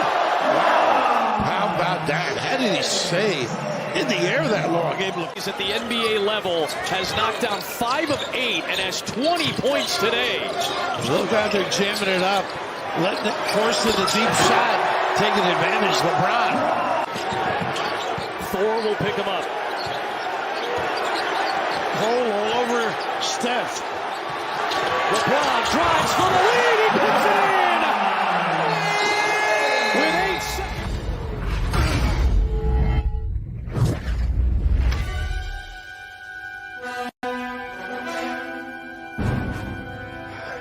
I knew it. Brought home the gold. Shot should have been blocked. Oh my God. I mean, they were really upset. I mean, they brought home the gold. They were still angry. I mean, it literally was that MVP. They didn't want to see LeBron with that MVP. I think that hurts more than anything. Hey, Brandon, you ain't lying. I mean, That hurt more than anything. Like that, they're still talking about it. It hurts their soul. I mean, what they played 5 exhibition games, 6. So that's 11 games total. Mm-hmm. And like they really, like Steph Curry played great in 2 of them. But it was 11 games, and we saw during the exhibition, LeBron James was leading everyone through the way, closing out games, and all the way up until the Olympics, he played great. I mean, I don't think it was a question. It wasn't a question. KD was hurt, it'd been a different story. I mean, that's unfortunate. He was hurt. Brandon, I think you so on point because Skip Bayless had came out and said Steph had won the MVP, and I thought Steph had won it because he had went on social media and said, "Hey, LeBron James almost won it, and Steph won the MVP." So I thought Steph had won the MVP until they announced it. Like, what is he talking about? Steph won the MVP, but they just came out and said LeBron won it. So they didn't want him to win the MVP. I mean, they didn't want. They started to push Steph. When LeBron was the most consistent. I mean, the media came out and was like, it has to be Steph. Like, let's hurry up and change this narrative before people vote. Hopefully they hear us. LeBron James cannot have this MVP. They don't want to use this in the GOAT debate. So it's a lot easier if he didn't have it. It's a lot easier if he wasn't voted the best player in the world. At 39. Best player in the world. At 39. I thought Craig was going to get in on me. I thought Craig was going to get in. Craig's tired. He's tired of it. He's done talking about it. I think we need to say that it's more. been like this since for the last 3 years. I mean, LeBron production. No one we had ever seen this. What happened? Oh, he's old. He's 39. What you expect him to do? Y'all didn't have these expectations for Jordan. I mean, the real best player in the world was a rinse and repeats. How's he the best player if he didn't win the title? That's what I mean. Craig laid it out there. If your production don't lead to a title, you're disappointing. Craig didn't mean that. Obviously, LeBron James' production led to the gold medal and the MVP. Obviously, it led to that. I mean, LeBron James did something stat line in the Olympics that's never been done before. That's why he was the MVP, because his production led to the gold medal and the MVP. I mean, LeBron was the best player in 2009. He didn't win shit, and we don't. He said he did what? LeBron was by far the best player ever in like 2009 or in the league. And like, we don't hold that against him. Didn't win, right? Well, I think. Wait a minute. No, I'm just saying what Craig said. No, but wait a minute. I think Chilltown said this recently that I think only like 8 or 9 MVPs has ever won a championship in NBA history. I think we should go back. At the same year they won. The same year that somebody won an MVP, they ended up being the champion. Who like 2000 Shaq? Okay, no. Let's start from the beginning, right? So we got Russell. We got Bill Cousy. So won like 4 of them. Cousy, Russell, Wilt, Kareem, Jordan again. Yeah, Kareem again. Kareem won it as an MVP. So, and I said 9 times, about 9 players, because it's probably more than 9 times. I think it was like 15 times and like 9 players. Jordan, Hakeem. So Hakeem did it. Hakeem, Jordan, Shaq, Kareem, LeBron, Magic, Duncan, Willis Reed, Larry Bird, Moses Malone, that's 10. Russell, Cousy, that's 12. Okay, so it's probably about 15 and Steph Curry did it, but he didn't win Finals MVP, but he won it. He won the MVP. So that's what, about 12, 13 players? Yeah, I think they said, did Wilt do it? Yeah, Wilt did it in 67. 67. Yeah. So that's 14 players. Willis Reed did it? When did Willis Reed win an MVP? In 73? Did he win in his first year? He wasn't the MVP. Was he the MVP in 1970? I think Willis Reed running his rookie year, right? No, I think that's one of his. What's that? West? Let me see. No, Wells Unseld won MVP his rookie year with. Okay, that's what I'm thinking about. Yeah, that's. Didn't Bill Walton do it? No, he won the MVP the year after they won the championship. Yeah, he Willis Reed won the MVP in 1970, and they won the title in 70. Okay, 1970. I was going to say that because they won in 70. Yeah, so it was right. Okay, so he did win it. So Willis Reed did win it. Oh wow. Okay. All right. Well, you know what? Since we get into that talk about MVPs, let's get to the, because we're going to put the link up shortly, because I wanted to talk about this award stuff, because y'all were knocking a lot of these awards. And obviously we know LeBron James has basically every NBA award that's in existence, really, besides the Western Conference and Eastern Conference MVP. And he doesn't have a Defensive Player of the Year award, which we all know why he doesn't have one of those. But we all know he has the. Why? Was it good enough? We know why. We don't know why. We know why. Because he didn't pay his stat keeper to give him more blocks and steals like Michael Jordan did in 1988. Okay, so LeBron James has the most illustrious trophy room, as y'all can see. It's definitely the largest trophy room in NBA history. It's without a doubt the largest. But you know, you guys have always discredited certain awards. You guys say they don't matter. But let's start off with the new awards that the NBA have. Obviously, we all know the NBA got some new awards. That's the new MVP. I hate that MVP trophy. That's Michael Jordan missing a dunk, but they put it on the trophy anyways. That's a dunking with his left hand. Look at that. That's his right hand. That's definitely right hand. No wonder he missed the damn dunk, because he was trying to use his left hand. But let's start off with the MVPs, right? We know the MVP matters. That's an important MVP. What do the conference finals MVP mean? What do they mean? Let's start with you, Brandon. Do they mean anything, the Western Conference and the Eastern Conference finals MVPs? Definitely a step below the finals MVP. And you know, we got the regular season MVP, which is above that anyways. You got the first team all NBA is going to be above that.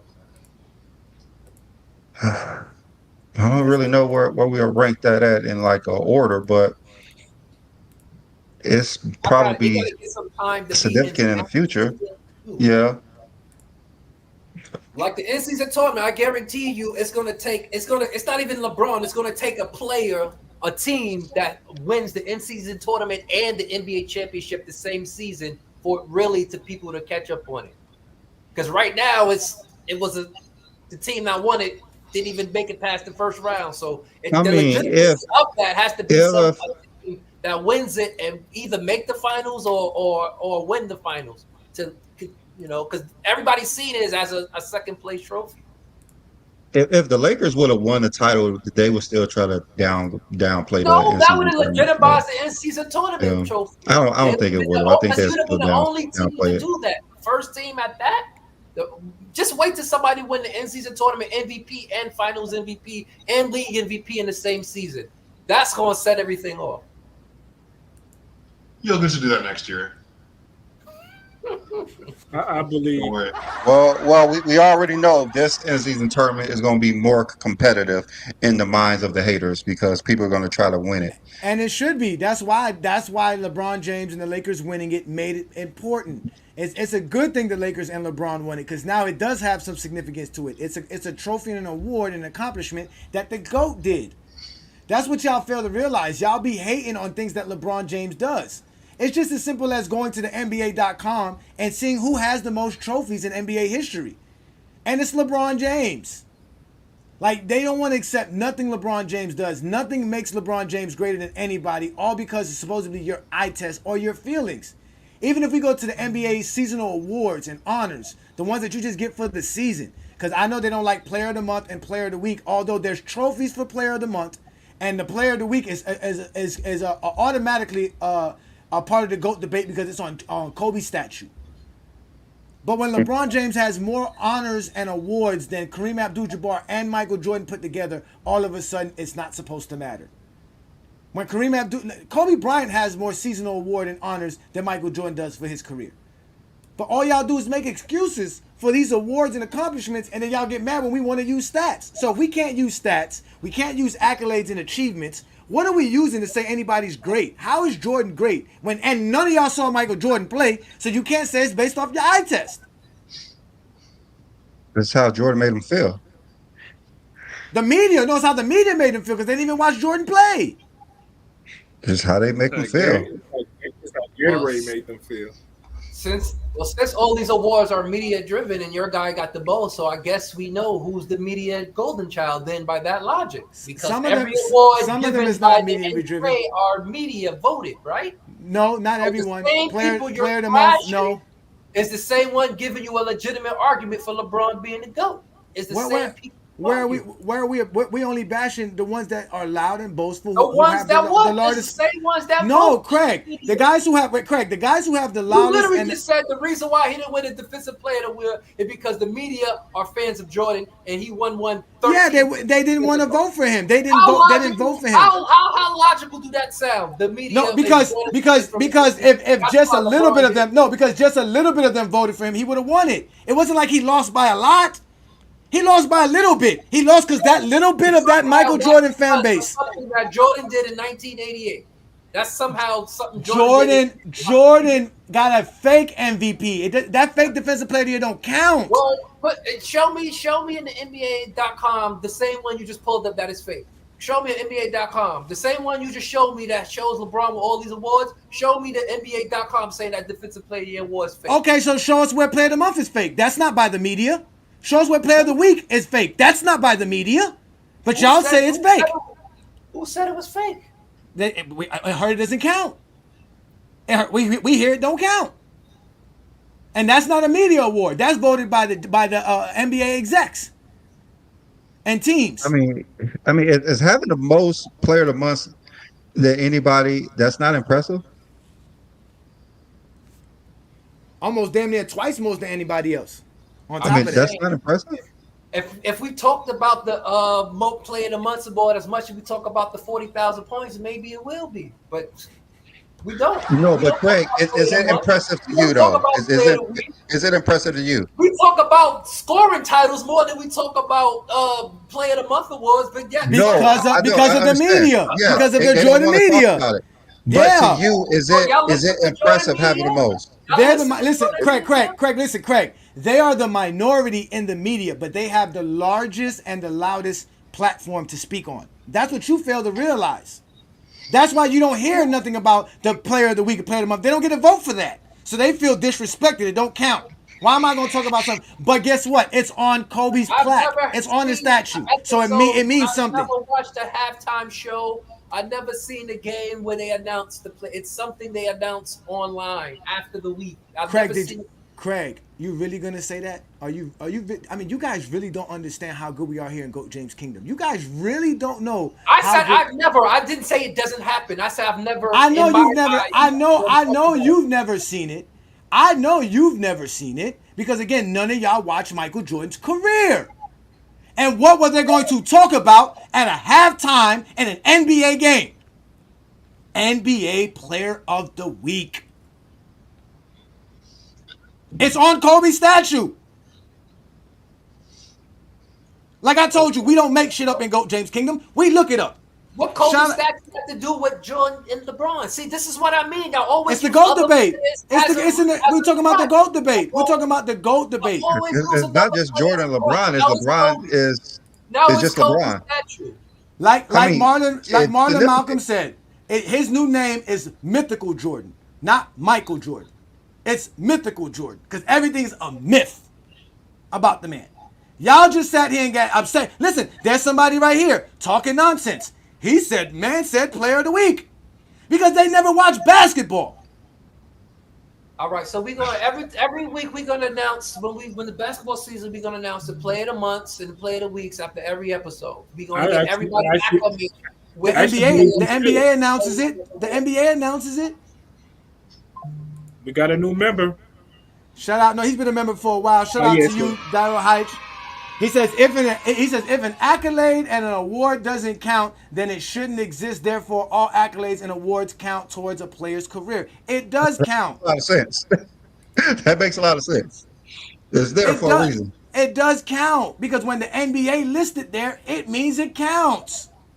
I tell you what, Craig, they didn't put 10 scoring titles on Michael Jordan's bio. They ain't putting any scoring titles actually. But they put GOAT in his bio. They put GOAT in his bio, so we gonna go by that then. I don't see GOAT in career. I don't see GOAT in the accolades. Listen, he just said the NBA said don't have the 10 scoring title on his profile, but they don't have GOAT in his profile. As an By accolade. acclamation. By acclamation. They said by acclamation, LeBron is the Jordan is the GOAT. And we say that. We always tell y'all that. Jordan he could be the has GOAT most by fans. popularity. He has the biggest fans because y'all believe in mythical Jordan. NBA does too. They put it on their profile. So He's one of the Craig, greatest players to play. Craig, can you tell me why? The NBA says. Y'all literally just had a whole graph about what the NBA says. The NBA has GOAT. The NBA didn't say him. They didn't call him the GOAT. The NBA don't call no one the GOAT. They said by acclamation, Jordan is considered the GOAT of the game. Why would they put? They didn't put GOAT in his profile. They put a sentence. You just use one word of a whole sentence. Okay, so find me where they say greatest player of all time in anybody else's bio. Oh my God! Go read LeBron's bio. Go read LeBron's bio. Did you read LeBron's bio? Did you read anybody else's bio? Matter of fact, since you're talking like that, did you read anyone else's? Obviously, if they have it, you'll be combating saying that it's on other. No, because we don't go off of what people say. Who's the GOAT? Why you go off what the NBA put? Stats, accolades, and achievements. So the same person that could put a graph on the NBA can say the same sentence about somebody else. Why is it because a graph?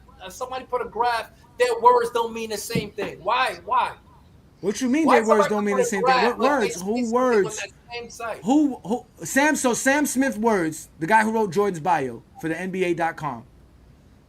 They approved it. Of course they approved it. He watched Michael Jordan's career. You didn't. Well, that's why he says that in his profile. Yeah, he said by acclamation, Michael Jordan is considered the GOAT.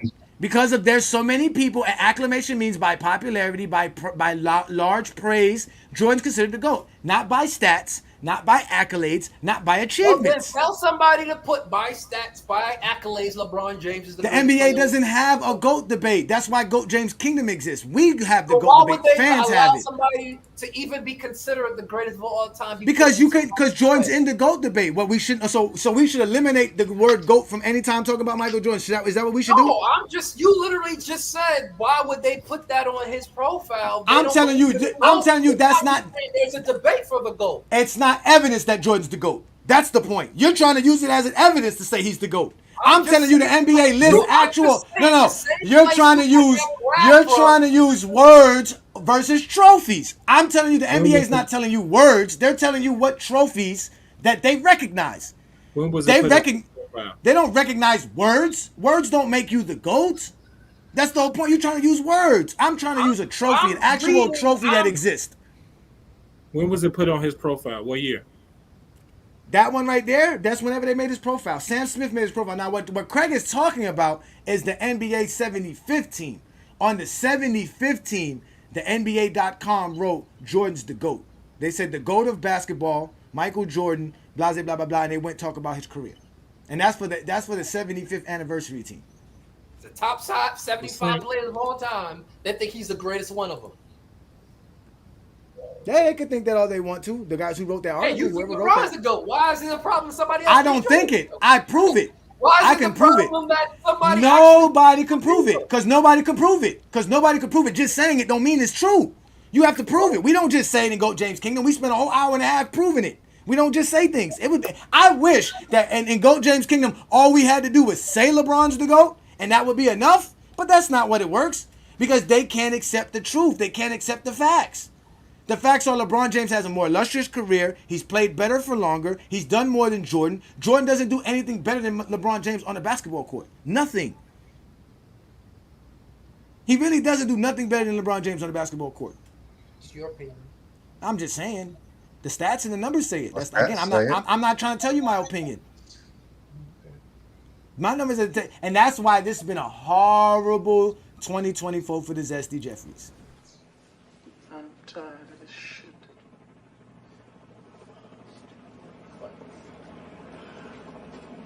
Kill all these motherfuckers. I'm sick of fucking tired of this shit.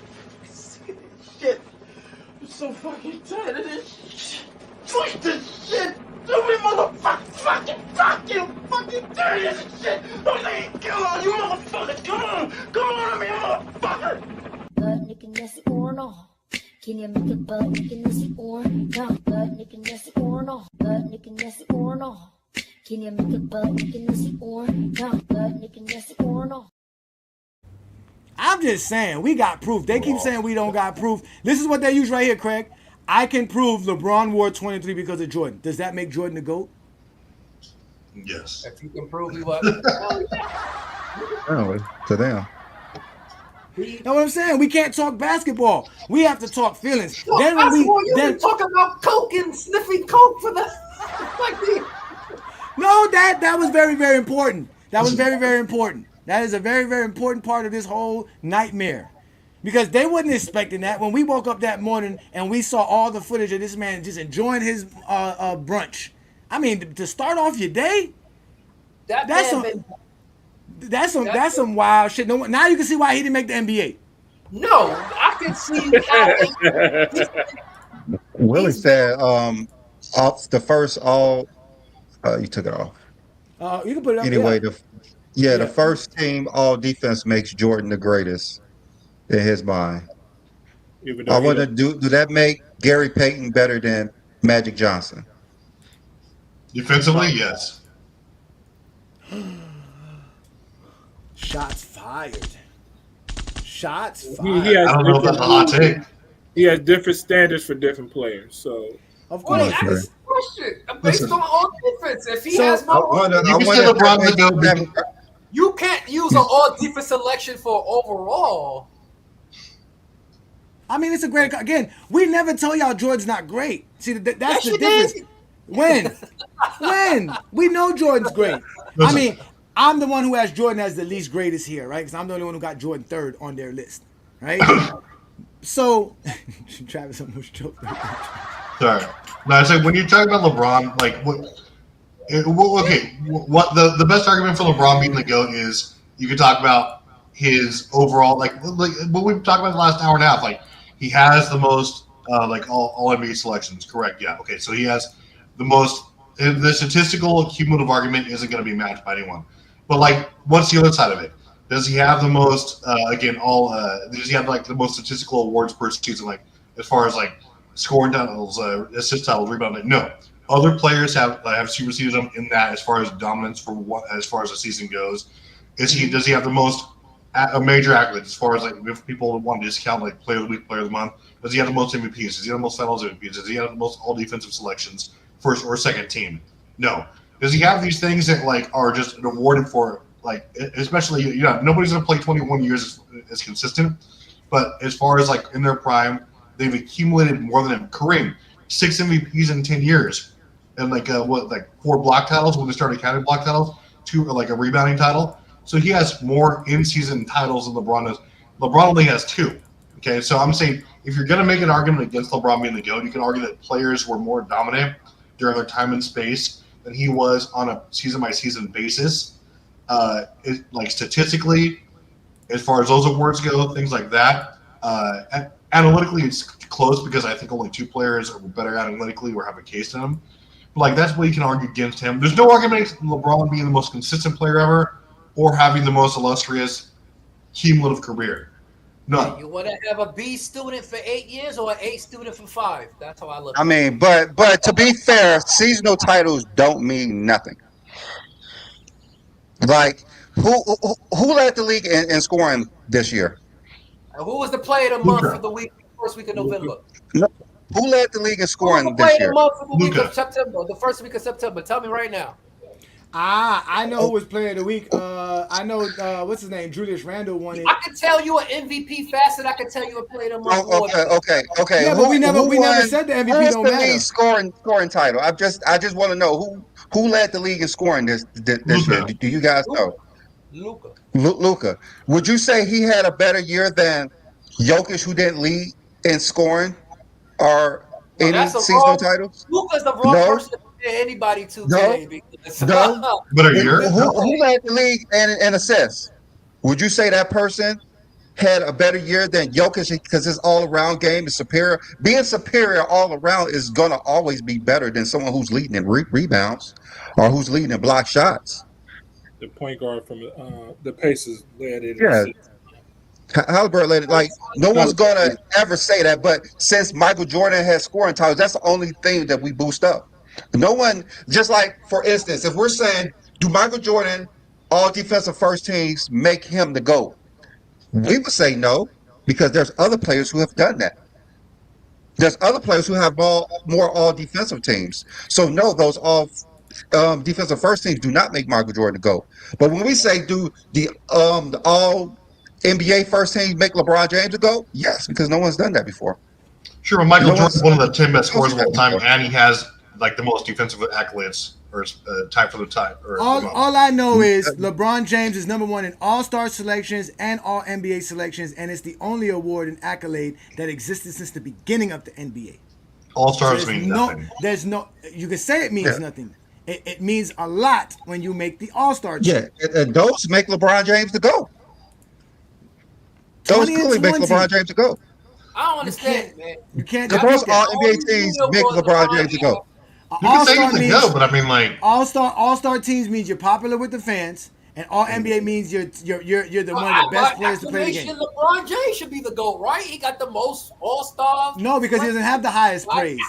He doesn't have the highest praise. That's all coming soon now. That's about to come.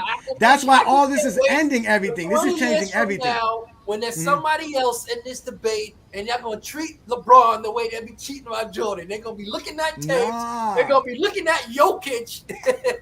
Just like I was saying, Bill Russell would be the go-to for everything. Like he'd have like 8 DPOYs. He'd have like 10 block titles. Like what wouldn't he have? Like listen, there's gonna be I'm telling you, it's not gonna be about. It's gonna be about performance. You're gonna have somebody that got to win like I said, the in-season tournament, the MVP, the league MVP, the finals MVP in the same season. That's gonna be unheard of. That's like what Jordan was doing with the first team and scoring titles and finals MVPs and league MVPs in the same season. Y'all gonna say he wasn't playing nobody. When that happens, y'all gonna say, who was he playing?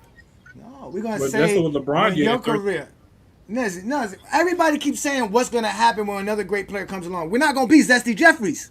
We're gonna appreciate greatness, and we're gonna look at them and say, hey, your boy got to reach these numbers. Your boy's got to do what LeBron James has done. Just said he just reinvented what the GOAT debate is. So exactly. So that means you got to surpass that. Okay, you got to surpass that. Doing the same thing of Jordan people did. No, we're not. Because LeBron James didn't have to surpass Jordan to be the GOAT. LeBron didn't have to surpass Jordan to be the GOAT. He had to pass Kareem. He had to pass Wilt. Those guys were the true GOATs of the basketball. We're not looking to do what Michael Jordan fans did, make somebody to GOAT after 9 seasons. The same people that was calling Wilt and Kareem the GOAT, when they started calling Jordan the GOAT, that don't count because they no, it was a different fan base. It was a different fan base. The people that were calling Kareem the GOAT and prominent than the people that were saying Jordan because of popularity, because of Nike, because of Gatorade. That's why. ESPN, NBC. That's why. Those players was called the GOAT because of their career. Michael Jordan was never called the GOAT because of his career. Exactly. He was called because of how much y'all liked seeing him on television. And y'all never watched him play on top of that. What they did. LeBron's the GOAT because of his career. What he's done in his career, not what he did, how he makes you feel. That's why George's the GOAT, because the way he makes you guys feel. I don't feel no way. Like I said, I sleep well. He makes you feel a certain way.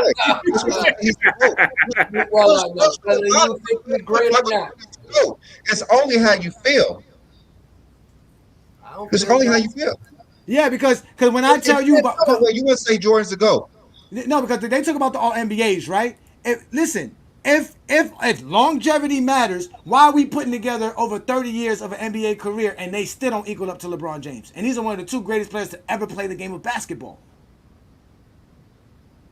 Like, they had better players winning All NBA when they was playing. Like, come on. No, because they were never as great as LeBron. They were never as great as LeBron. That's it. You're just not as great as LeBron. They that many seasons as LeBron. They Michael Jordan has more seasons. first team They All played NBA. 30 seasons. Between Michael Jordan and Scottie Pippen is 32 NBA seasons put together. That's 12 championships. That's and 18. That's 18. They can have the 12 championships. That's a team accomplishment. They won together as a team. They won 6 together. Them as a team, right? No, I'm combining them as individuals. They're both individuals. Your All NBA selections are individual awards. Scottie played 17. Jordan played 15. That's 32 NBA seasons. They didn't equal 20 All NBA selections. And they're one of the 2 greatest players of all time. And like you said, the NBA say Jordan's the GOAT. Yeah. And they couldn't accomplish what LeBron accomplished. So again, why can't we just say LeBron's the GOAT then? So why do we even have to I even don't have have a a problem debate? with you saying LeBron is the GOAT. You keep talking to me like I'm some zesty Jeffrey. This is why I don't understand. No, I'm not talking to you like that. I said, you're going to talk to me, you're going to talk to a Jordan delegate. Don't talk to me like a zesty Jeffrey. But we trying to say why these don't count. Hey, Craig, so you when said they don't wanna count. Talk to zesty Jeffries, don't ask me no questions. Craig, all right, so let me ask you, I'm not going to talk to you like, I'm going to ask you this. I'm going to ask you this, Craig. I'm going to ask you this, Craig. How do you have Jordan better than LeBron then? You, as an individual, how is he better than LeBron? Is what he did with the time he played. What did he do? Basketball aficionados, what did he do in his basketball play? So you're going to say stats, accolades, and achievements, correct? Yeah. LeBron did it better. But LeBron did more. That's what I'm saying. There's a lot more than LeBron James did. But you're going to say that doesn't count because he did it took him longer? Or because he played longer? It didn't take him longer because most of the stuff didn't take him longer. He just played longer. Yeah, that's what I was going to say. It didn't take him longer. Just tell us what Jordan did better. The only reason you could say is because he played longer, because everything he did was based on him playing longer. That's not a bad thing because he played long and he played great long. But stop acting like that's not the main focus, is that he played long. Yes, he's great, but you have to play long to get those stats and get all that. I mean, most of the stuff that we say is most of the stuff that we say, the final, he had more finals appearances within the 15 years. He had more All NBAs within the same 15 years. He had more rebounds, more assists in the same. All those things that we always use to say that he's better than Jordan, he had all of those before that. That's the point. The only thing Jordan ever has over him. Everything that he had, people say he still have over Jordan, still have over LeBron. So no, not no more, because LeBron has more points than him. LeBron has more blocks than him. Eventually, LeBron started passing him on all kind of other categories. Eventually, but he still had more than Jordan. After 2018, LeBron James still had an illustrious NBA career over Jordan. I mean, what does Jordan have over LeBron, Craig? Because you see saying he's better, like because he had a better what? Why are you so hostile? You said that. You said Jordan was better because of what he did. What did Jordan do better than LeBron? I can't have my own opinion. I know. That's why I'm asking. Like, what did he do better than LeBron? You're so loud with the question. I just feel like you're attacking me right now. Of course, I'm attacking you, Craig. That's what I do. I just want to know what you think Jordan is better than LeBron at. You made a Johnny go in the room and cry. You're like, yo, I got this, Johnny. Yo, why is it?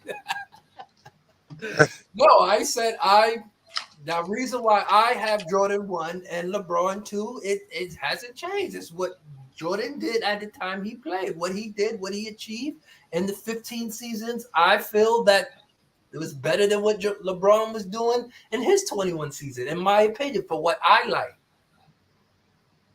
So it's about how he makes you feel, like I said earlier. I don't.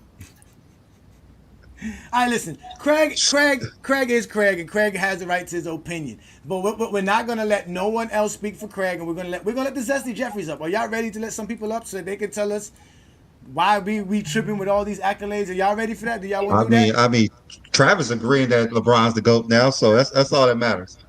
I did not agree that. Mute Travis right now. Mute him because I don't believe him. We've had a 2-hour show with nobody up. That's great. Now, one curse word is like.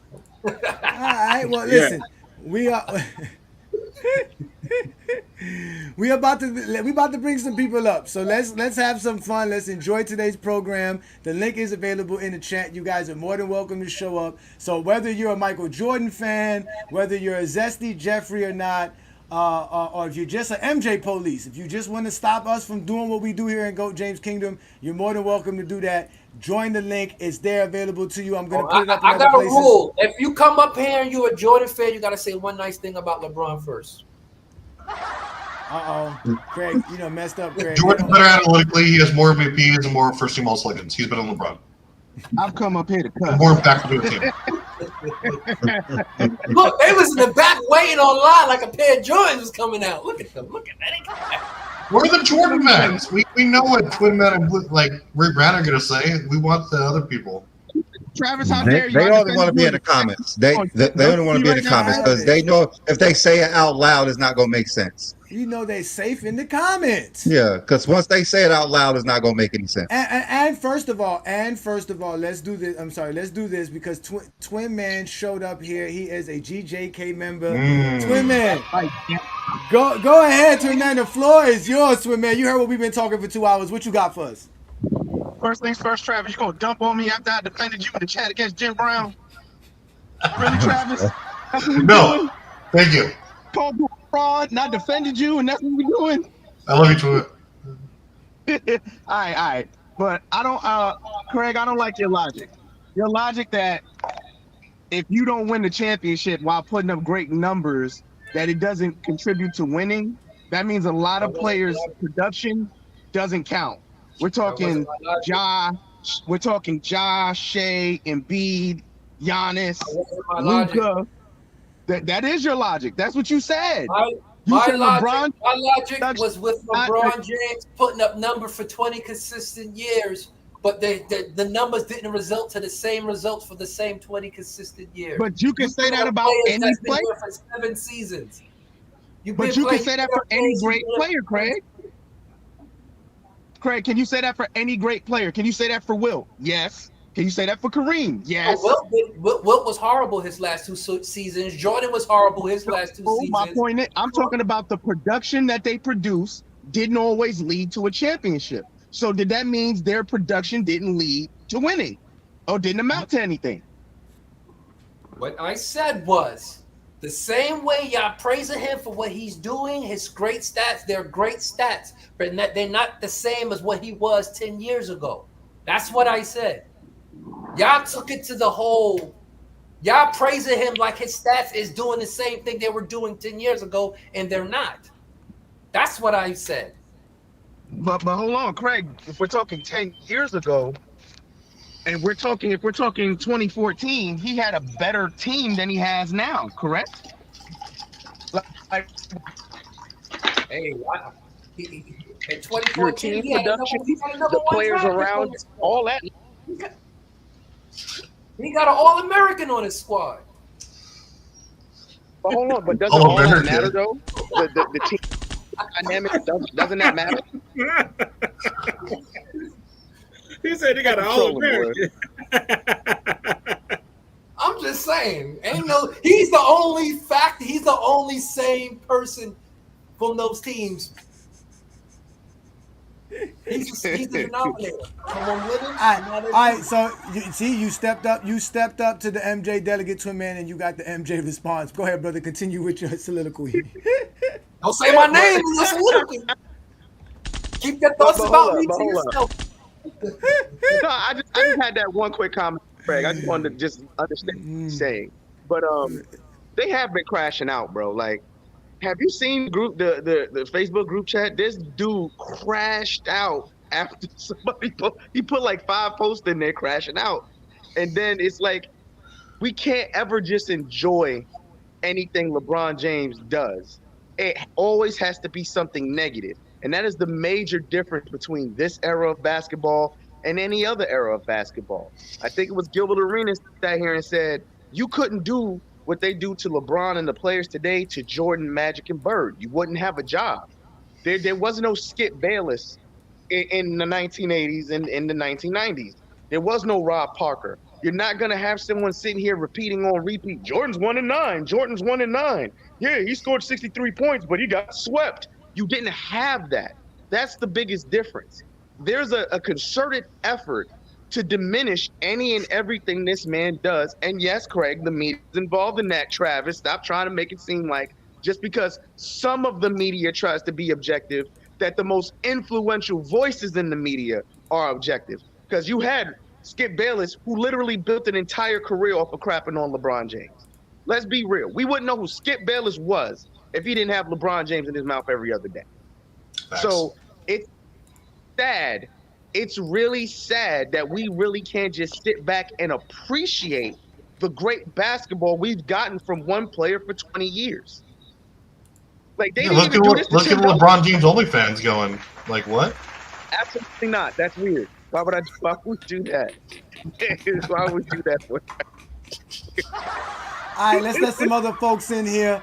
I don't know what happened to you, Ishmael. When you come back up, we'll let you in. But let's go ahead and let's let Sturdy come in, because Sturdy, you are a GOAT James Kingdom member. Go ahead, brother. What you got for us By today, the way, brother? there's some group up here stealing y'all memes and y'all groups and putting them together and acting like it's theirs. I just What, for real? You there's found that? someone. They've been doing that for a while. It's cool. They They posted about the take off Magic our logo. Bird and season playoffs careers. Uh-huh. And put LeBron got more total. Somebody else did it too. I'm gonna send it to the group. It's Those sons of bitches. Oh my God, that's fine. That's fine. We doing our job. Uh-huh. Hey, John, can I respond to Willie real quick? I absolutely cannot prime Jordan because his production didn't lead to anything but first round knockouts. It's the only thing Jordan. That's the only thing 1980 Jordan's production accounted for. Losses. It was Larry Bird. Get out of here. All right, Sturdy, you ready, brother? What you got on today's topic? We saw you in the comments. You were agreeing with Craig for a lot of stuff. What you got for us today, brothers? And also plug in your show as well, brother. Yeah, salute everybody. It's 30 help make some of y'all takes from shaky to sturdy, but you can catch me on the crossover every Wednesday at 5:30 Eastern. And any other time, any platform you might see me on, whether it's Twitter or YouTube, it's whatever. But nevertheless, I want to start off by obviously saying John Stockton's not top 5 point guard. Get out the way. He's not gonna get brought up again. Thank you very much. No problem, John. Second thing is honestly, if you're a real Jordan fan, anything that happened this year shouldn't have no bearing on how you perceive Jordan. It's like I don't get it. I don't get it from either side when like people try to intertwine the two careers as if like they played in the same era or anything. They're two completely different players, two completely different eras. If you're a real Jordan fan, this shouldn't bother you. Like to quote Gilbert Arenas, like the people that's actually bothered aren't Jordan fans, anti-LeBron fans. And frankly, being an anti-fan of anybody, that's just funny to me. But nevertheless, it's that, and also awards. This, in my personal opinion, I don't value awards that highly at all because of two major reasons. Number one, every single award that you can think of for the NBA was conceived by a group of individuals. That means, from their perspective, they view this player as this. Like if you think a player's opinion, if you think a person's opinion dictate your own opinion, that's on you. That's not me. And the second thing is too, every single award throughout NBA history has been inconsistent, either through vague criteria or personnel. So from that, that's why I weigh in terms of greater, especially better. I don't care about no awards at all. Like awards is not an indicator who's a better player at all. But greater, I view it on a lower total pole primarily because of the reasons I just said. And like people weigh the Finals MVP highly, which is stupid. There's only 11 voters for a 4-7 game sample size, too small. Same thing for the NCAA tournament. NCAA tournament is like the second least valuable award out there right now because the sample size is too small. So nevertheless, it's high. Wherever your criteria is, however you feel about it, just be consistent throughout everybody. And most importantly, do not, in my opinion, it's completely unfair if you be like, this player is greater because he was able to accumulate this many awards when those awards didn't exist in other eras. To me, that's completely unfair. Completely unfair. Well, what are you supposed to do, grandfather? What are you supposed to do? The All NBA and All Star was been around forever, and LeBron's never. I didn't say that, John. I'm just saying. I'm just letting you know. I'm just. But I know for a fact the NCAA tournament was only 1 year. So why supposed to hear from now on? Oh, LeBron is greater than Larry Bird because of the NCAA tournament. That makes no sense. Nah, not just because he's only better than Jordan because of the NCAA tournament. LeBron was the GOAT. No. I use LeBron because like LeBron is the topic, but I'm just saying in general. Yeah. If you say this player is greater because he got this award when that award didn't exist back then, that's completely unfair and disingenuous.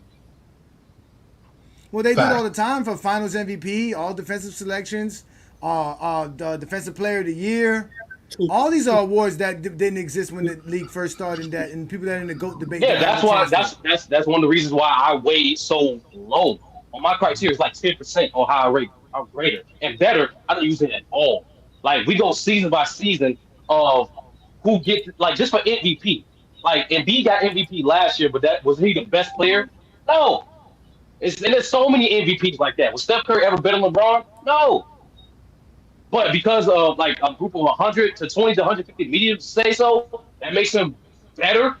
No. He might have been our So that's 2016. why I want I want to emphasize this. There's a difference between better and greater. And awards never was the indicator who's better. And that's in response to like people saying Scottie Pippen's better than Dwayne Wade. I'm like, what the hell does all NBA teams have to do with a player being better? Because they don't like stats. And that's another thing too. Stats are good. They're definitely an important part, but impact matters a lot. What you do and how the defense react to it, how the opposing team react to it, that's impact. That's what the NBA, that's what the All NBA All Defensive Team no, is. It shows your it's impact. Not. No, it's not. Shows no, how it's good not. you No, were. It really does. No, it shows. not. Yeah, no, it it's does. not. No, it's not. No. It's no. And this is one thing. I'm off. Thanks for reminding me the most important thing, Johnny. Awards, especially from the media, aren't indicators of who the better players are. It's just the purpose of them is just spread out marketing to get more attention to other players. That's the purpose of these awards. The media should have a right to if I'm going by criteria, that means no, because that's 30. Top No, because 30. No, that's because wait, hold on. Because that's because you grew up in an era where you didn't need the media to understand what the game was about and what the game was going through. You can't do that. They are a part of the game. They have always been a part of the game. The media is what we need. We need them. We need those beat writers that are out there every day telling us what's going on, because we can't watch every NBA basketball game. And we don't watch every NBA basketball game. We don't watch enough of none of these players to really make a true assessment off of just our eye test. So if we're going to ignore the stats, at least the people who see them play, who get a chance to vote to tell you, hey, this is one of the best players in the league, which is what the All-NBA team represents. You can't argue that. That means you had impact that year. For that season, you were somebody important. You really played well. Because nobody who didn't have no impact makes the All-NBA team. No, well, here's the thing. Here's the thing, hey, Johnny, is this simple. One, it's not just All-NBA, and any media award isn't predicated off how great that player is alone. We all know this because they're human beings. They have agendas. There's only a few media awards. Second thing is, Johnny, each award has criteria to meet that. So if I just go up just black and white, that means I'll have to say Joel Embiid was not a top 15 player this year. And that's completely insane to say. If I would say that means he wasn't this year. He wasn't this year. He wasn't. And then I will never say that. That makes no sense. And then another thing too. He wasn't. Hold on. That means how was he a top 15 player this year, Sturdy? This year? Just explain how he was a top 15 player this year. Even with Embiid injury, he still had the highest, being treated as one of the best scorers in the league. He still was contributing on the boards. He still was. That doesn't make you a top 15 player this season. No, I'm explaining. Oh, see, I can't explain a player's game to why I have to just rely on. Oh, because he didn't make an award, that's it. I can't. You can't make a comparison. No, because explain the stats. Oh, stats don't matter. No, you can explain the stats. That's what I'm saying. We're trying to tell you, okay, explain the stats, but the stats are not going to be enough when you only play what, 40-something games, 50 games. NBA player. No, it's simple. He was not an All NBA player because he didn't play 65 games, but he was definitely a top 15 player. Again, so you telling me? So are you telling me that? If there was no game restriction to the voting process, you're telling me that he would have made an All NBA team? Why not? Correct me. No, because Didn't Michael Jordan play like 17 games and still receive MVP votes? Yes, but he didn't get enough to. That's the premise. He wasn't an All NBA player. But he's I didn't say he was. He still received media votes. It's clearly meant even like there's more predicate what I'm saying. Each year it's a different value. It's inconsistent. On one hand, it depends on what you do. Just like you said, Johnny. On one hand, the media can perceive Jordan's value in that short 17 games. That's why you get media votes. And in another year, the media say, "Oh no, because Embiid didn't play 65 games, we had to completely extinguish his thing." Inconsistency. There's no consistency in it. Neither one was All NBA. There's no consent. That's very consistent. Neither one was. No, y'all there's no bias in that.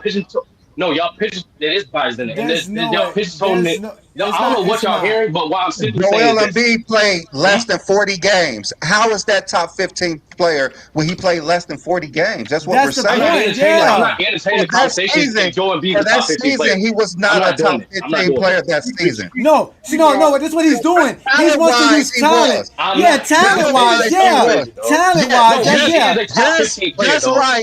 Just like when Penny Hardaway played 10 games in the season, the year prior, he was a top 15 player. But the next season, he still had a talent. He was just hurt. You cannot say for that season he was a top 15 player when he was hurt.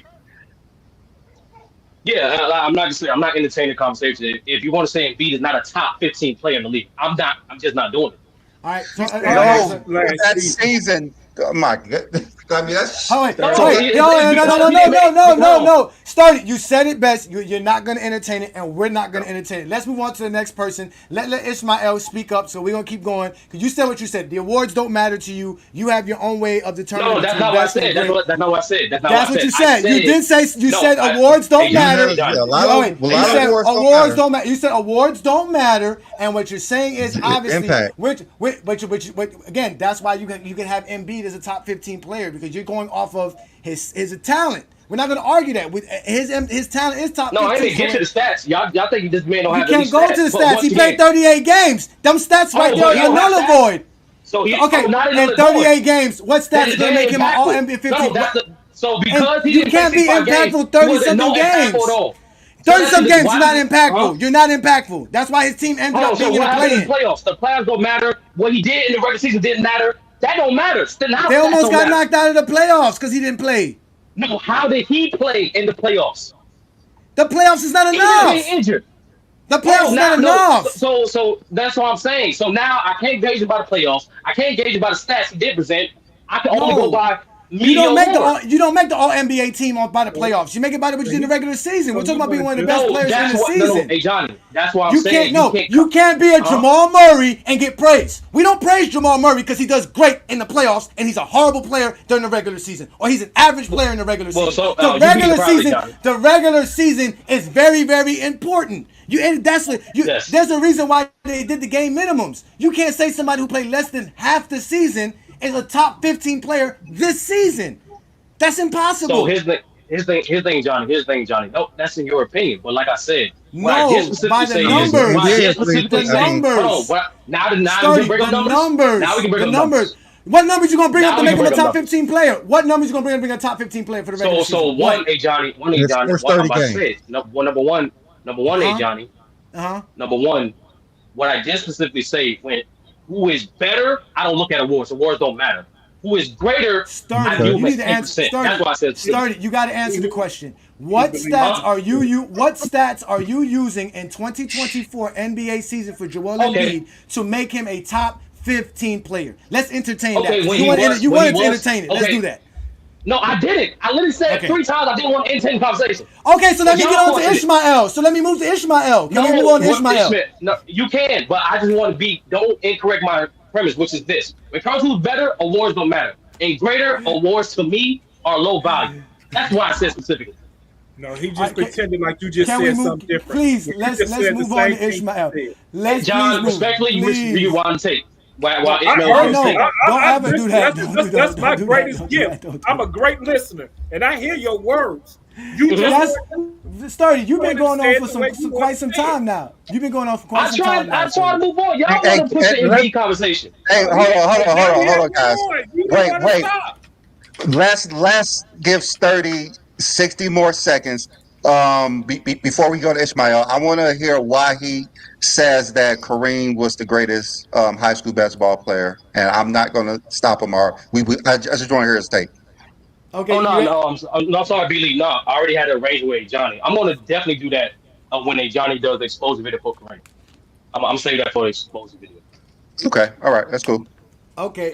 Yeah. He did ask me. He asked me because he saw how great I represented Wilt Chamberlain this past Friday Night Exposure. If you didn't get a chance, guys, catch me on the Friday Night Exposure right here on GOAT James Kingdom as well. We just had a great show this past Friday. That was great. So let's move on to Ishmael. Ishmael, thank you for joining us. You are a GOAT James Kingdom member, sir. What do you got on today's topic, sir?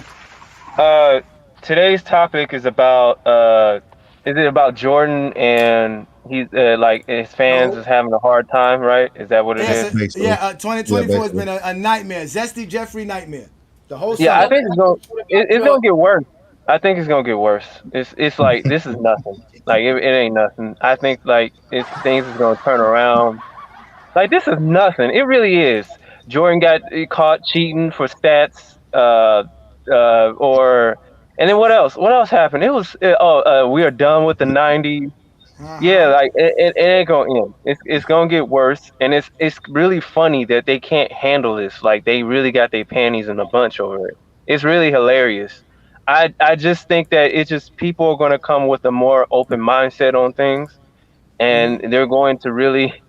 I mean, like when people were making fun of the fact that it was a video of Jordan when he did a behind the back crossover or a counter move, that was hilarious. And the commentators were just celebrating like it was the greatest thing that they ever saw. I just think that, like, yeah. I was laughing at that. I just laugh at it when I think about it, but I think it's gonna get worse. I just don't. I think more things is going to be talked about. I think it's not even just a LeBron James versus Jordan type of thing. I just think that too many people have put Jordan on a pedestal like for a long time, and every time there's a great player, he's like the standard or the measurement of greatness, and it's just been unfair. It's just been completely unfair. And I like this Plummer stuff didn't really start. I mean, I heard about it from a specific YouTuber some time ago, like probably 2021 or 22. I'm not sure, but I like more of it started to like really get noticed. I think last year and this year specifically, and more started to tie more into Jordan. So I just think that it's gonna get worse. I don't know what to say specifically, but I think like his career will be more evaluated. I think in terms like his career instead of just his prime and peak years, and it'll get evaluated more fairly to other players instead of just based on what the media thinks and based on like the bias perspectives many people have. So yeah. All right. That's what's up. Hey, nothing. All right, hold on. Casual and New World, we're gonna bring you up shortly. Go ahead, King John. Isman, I think he's so on point because the media members that was around, like the oldest, like the Skip Baylesses and all them types, they're actually leaving the media. So you're gonna have a new era exactly. of media that's going to look at it at a broader thing than Jordan is the best. We got no question, and that's the end of the conversation. I think Ismail's right on point about what he said. Let me add to what John was saying, because it's like it's just things are changing. Like inside the NBA is moving, and it's like as much as I like the nostalgia with the theme music and stuff, like I like that stuff. But all in all, like people like Charles Barkley, they don't even watch the game. They even say it on national TV. All they do is watch and hate. All they do is hate on players today. It's like they playing about hate, and as much as I like Shaq, he's a good person for the most part. I think from what I know, and he was a phenomenal player, a great career, but it's like he's always comparing himself to every center. Like he's always diminishing any center that has any ounce of greatness. He's always diminishing them. So it's like, and it's just weird. Like these people are not going to be on top anymore. Like these old heads that have all these opinions and never really give greater value to the game. I think things is just going to turn around for the better, and I think people will have more fair critiques instead of just nostalgia and whatnot. So yeah. You think so? Streamers? Yeah, I think so. What you saying, Craig? Yeah, Craig. What'd you say? I just said these YouTube streamers and podcasters, all it's going to do is just make it available to everybody. You just got more people with opinions. That's the only difference is you're being heard now because you're on the internet. Trust me, there was people back in the day, but you didn't hear them because there wasn't no YouTube, there was no podcast, there was none of us. It just now everybody got a voice because everybody, you can just go online and say whatever you want. I'm sure. I don't disagree with that. Yeah. Do y'all know what life was without the internet? Yes, it was so glorious. No, not Ishmael. Ishmael's too young for that. I'm not that young. Well, my thing with TNT. Nah. Yeah, my thing with TNT was, you got those guys who's covering the game today, but they're continuing to like downplay what's going on today and uplift their era. Like that's the problem with me with them. Like, and they don't even watch games. They're just there they're supposed to be putting perspective on the game with the fans, and they're constantly adding in their tidbits about how their era is better than this era. They literally had a commercial asking you, "Do you know who your children are?" It's 10 o'clock at night. Go look for them. Go say hi.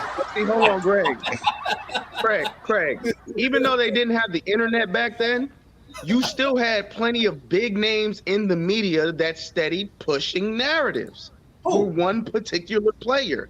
And again, it just wasn't this overwhelming hate we see on the national news, there was no hate. media, The even hate radio. Started, the hate started with the hate. It literally started when It was started when you was old enough to understand what you was watching. It started with Skip Bayless. Skip Bayless was the one that made it popular. Because even if you take it to sports, he was in because even if you LeBron was drafted. Yeah, but they weren't hating on LeBron till Skip Bayless and the whole Miami Heat thing. They listened to Ron Parker lovers. They weren't hating on. They started hating on. Yeah, they weren't mad LeBron lost in 07. When LeBron lost in 08, there was no media hate saying that he quit against Boston. When he lost in 09, there was no media hate. It wasn't until LeBron left and went to Miami that people started to hate, and Skip Bayless was the main head. Because even Stephen A. back then had to defend LeBron multiple times versus Skip Bayless. But Skip Bayless would come on, and that's where everybody was watching the games at. And we already know Kenny Smith, as a North Carolina guy, was never disrespecting Michael Jordan. We know Charles Barkley, even when he tried to say something positive about Michael Jordan, just anything about Michael Jordan, Jordan stopped being his friend. And all he said was that Michael Jordan just had too many yes men around him. And we already know Shaq's not going to say nothing about that because Shaq could barely even articulate himself in general. So we were never getting nothing but Skip Bayless. That was the main basketball head. Skip Bayless. Who can battle Skip Bayless and say Skip Bayless is wrong? No one could do that. I can do that. They, because all I hear is they, but y'all name the same two people with they. So it's just one. They're the biggest voices. That's the biggest voices. That's what you fail to realize, Craig. They're the biggest voices. That's what I'm trying to tell you. Back then, I don't listen to. Just wait until we get that big. But you were talking about back then. But back then, we had a show. We talked about this. Unless you was listening to Sports Talk Radio, which was mostly regional, right? Unless you was listening to Mad Dog or one of those guys, there was no negative talk in sports. Everybody talked about their teams. Everybody talked great about their sports. Like, that's how it was. It didn't become popular until Skip Bayless. Like, just look at the media now. Emmitt Smith was praised in the 90s, and now we try to degrade everything Emmitt Smith did for some odd reason. Facts. Like, the way we talk about sports is completely different. It doesn't even make any sense. Because they don't value running backs no more. That's the Hold on, I got to push back on that. Hold on, wait, Twin Man. No, I'm sorry. Go ahead, Twin Man. Go ahead. Get that off. Yeah, go ahead, Twin Man. They're not degrading what Emmitt Smith did, because you can't talk about the numbers. It's basically what they did for Jordan. They kind of did for the Cowboys as well, and Emmitt Smith. And they didn't really put a lot of context around it. They didn't talk about how the Cowboys had the best offensive line every year. They didn't talk about how Emmitt Smith always had the best. He had the best quarterback, best offensive line, best scheme, best everything. And you had Barry Sanders out in Detroit just flailing and still giving you great seasons. So it's no one you they can't praise Barry diminish. too. They praise Barry too when he played. What you can do is put context on it and sit here and say there's an argument that this player could be the greatest running back ever. But it's apples and an anvil compared to what they've done to Emmitt Smith and what they do to LeBron James. I'm not saying it's similar. I'm just saying the way they talked about Emmitt in the 90s is completely different the way they talk about Emmitt right now. Yeah, because they're more objective. Are they saying Emmitt Smith's trash? Are they saying Emmitt Smith's trash, bro? Are they they're trying to not even they're really not putting Emmitt Smith as a top 5 running back of all time. No, we're saying he's not the GOAT, so you're saying he's degrading him. But Twin Man, he is like the John Stockton of running backs. But oh my God. All right. Let's wait. Brandon, Brandon, Brandon, if you need to cook them, go ahead, cook them, Brandon. No, listen. No, wait. Nah, we already talked about Emmett enough how they disrespect Emmett Smith, but exactly. Jim Brown, Adrian Peterson. Who? Adrian Peterson? Did you just say? All right, Reed Brandon, thank you for being patient, sir. And we're gonna let you get in. What's good? You gonna come on, man? Nothing much, man. Go ahead and plug your situation and what you got on today's topic, sir. My situation is I am retiring from sports talk. Sports talk has become some of the most annoying. I can't curse, right? So it's become some of the most annoying stuff out there, right? So it's like nobody's actually having a sports discussion to actually like really take in what people are saying, right? So I'm of the thinking if if you present new information, that can sway my opinion. I'm not like my influence in that big where it's like, well, you're presenting that this valid information. You sound muffled. My opinion. Yo, Brandon, your mic is muffled. Yeah, you're muffled. You gotta stand still wherever you at. You moving and talking. You gotta stand still. Gotta rebrand yourself. We can't hear you. Yeah, gotta rebrand the mic. My bad, brother. But I'm walking my dog. Can y'all hear me now? Yeah, we can hear you. You good. All right, so no, for sure. So I think even when we looking at LeBron James, man, so I can't argue that he's the GOAT, right? Like, but I don't believe that anybody can argue that Jordan is the GOAT. Like all this stuff is opinion based. What like annoys me is that when we're talking opinion based stuff, people get emotional as though it's all facts, right? So I mean, I will tell you that LeBron is my GOAT. You know what I'm saying? I can't tell you that Jordan is your GOAT. Even when we looking at some of the stuff, so LeBron is the GOAT for me because of what he's done in the time that he's played in the league, right? We got to stop acting like longevity is just this knock, right? Like I've never seen longevity be used against anybody, right? We talking music, we credit Lil Wayne for his longevity and how many runs that he had when it comes to being a musician. When we talk about football, we credit Tom Brady for how long he played. We also throw in the winning. That's also a factor. We throw in how long they did it. So why when we get to the NBA, now all of a sudden longevity doesn't count? Longevity doesn't matter. Right now you have people, Sports and Rant, whatever, that guy, he's talking about, well, it's not longevity because he's only played 82 games how many times? But then what they don't do is they don't take into account how many games did it take him playing for him to go to 8 finals in a row? How many games does that count for? How many times has he played at least 70-plus games in a season? So then it's like, I heard T Perfect like, well, LeBron doesn't lead in this and doesn't lead in that and doesn't lead in this. Okay, so how many things does Jordan actually lead in? When you're talking defensive player of the year, does he lead in that? No, he doesn't. When we're talking defensive all-team, does he lead? No, he doesn't. We talk scoring titles. He does lead scoring titles, but then for you to throw scoring titles in there, you have to then come on to our side of, okay, stats. I don't care. Like, so even if you try to, well, it's not, scoring titles isn't a stat. Yes, it is, because for you to get the scoring title, you had to accumulate a stat. So it's just becoming annoying for real. And even with LeBron being my GOAT, I know that LeBron will be passed one day. And when that day comes, I will sit here and say, well, damn, LeBron, hey, he had a hell of a run. But I'm not going to sit here and act like because of some nostalgia that he can't be passed. A lot of the people that even put Jordan as their GOAT never even watched him play. But the luxury that that LeBron haters have is that you're able to see his failures in real time. We were able to see 2011 in real time. We were able to see 2014 in real time. 2017 in real time. Y'all got to go back and dig up footage for Jordan to see any of his failures. And then my last point is this, even to the 4 and 6 thing, like people will talk about 4 and 6. Okay, so you want us to knock him for making it further, but then we want to cover up 1 and 9 when he lost earlier. So that's all I'm saying. And then the last point here, y'all talk about winning. Okay, so LeBron, he has the accolades, he has the longevity, he has the winning. Y'all want to talk about, well, he's 4 and 6. Okay, so Kobe has 1 more ring than LeBron. We're not going to act like that's a 30 ring difference. Jordan only has 2 more rings. So let's stop acting like they just won so much more. And then even this, LeBron James has been a world champion more times than Jordan has. And if y'all want to bring up that 2004 where LeBron played, like 11 minutes? Like, I guess so, but LeBron James is the greatest of all time. That can change and it will change. Thank you. Yes, indeed. That was. All I say is, rebranded. I like that rebranded. So this your retirement speech? Because you said you wasn't going to talk basketball, and then you started talking basketball. So this must be. No, I had to First thing you said was, I don't even talk basketball no more. What? Let me talk basketball. Hold on, I'm about to get baseball, Craig. And as far as the 4 and 6 thing, I don't get why do people say that. I mean, y'all brag that he passed Jordan in scoring and less shots taken. So why we can't brag that Jordan won more titles and less pairs? Hold on. But Craig, listen. So even to that point, right? Because I see how a lot of Jordan fans are using longevity now. So what they say is, he's about to pass. Hold on, he's about to have the most missed shots. He has the most turnovers. Okay, so then why don't we credit that to longevity? Because he played the longest. So of course, if he played the longest, more than likely going to have the most turnovers, especially if you are a playmaker. And then also you're going to have the most missed shots because you've played the longest. So why don't y'all credit longevity to the? Are those two things true? Is he about to have the most missed shots, and do you have the most turnovers?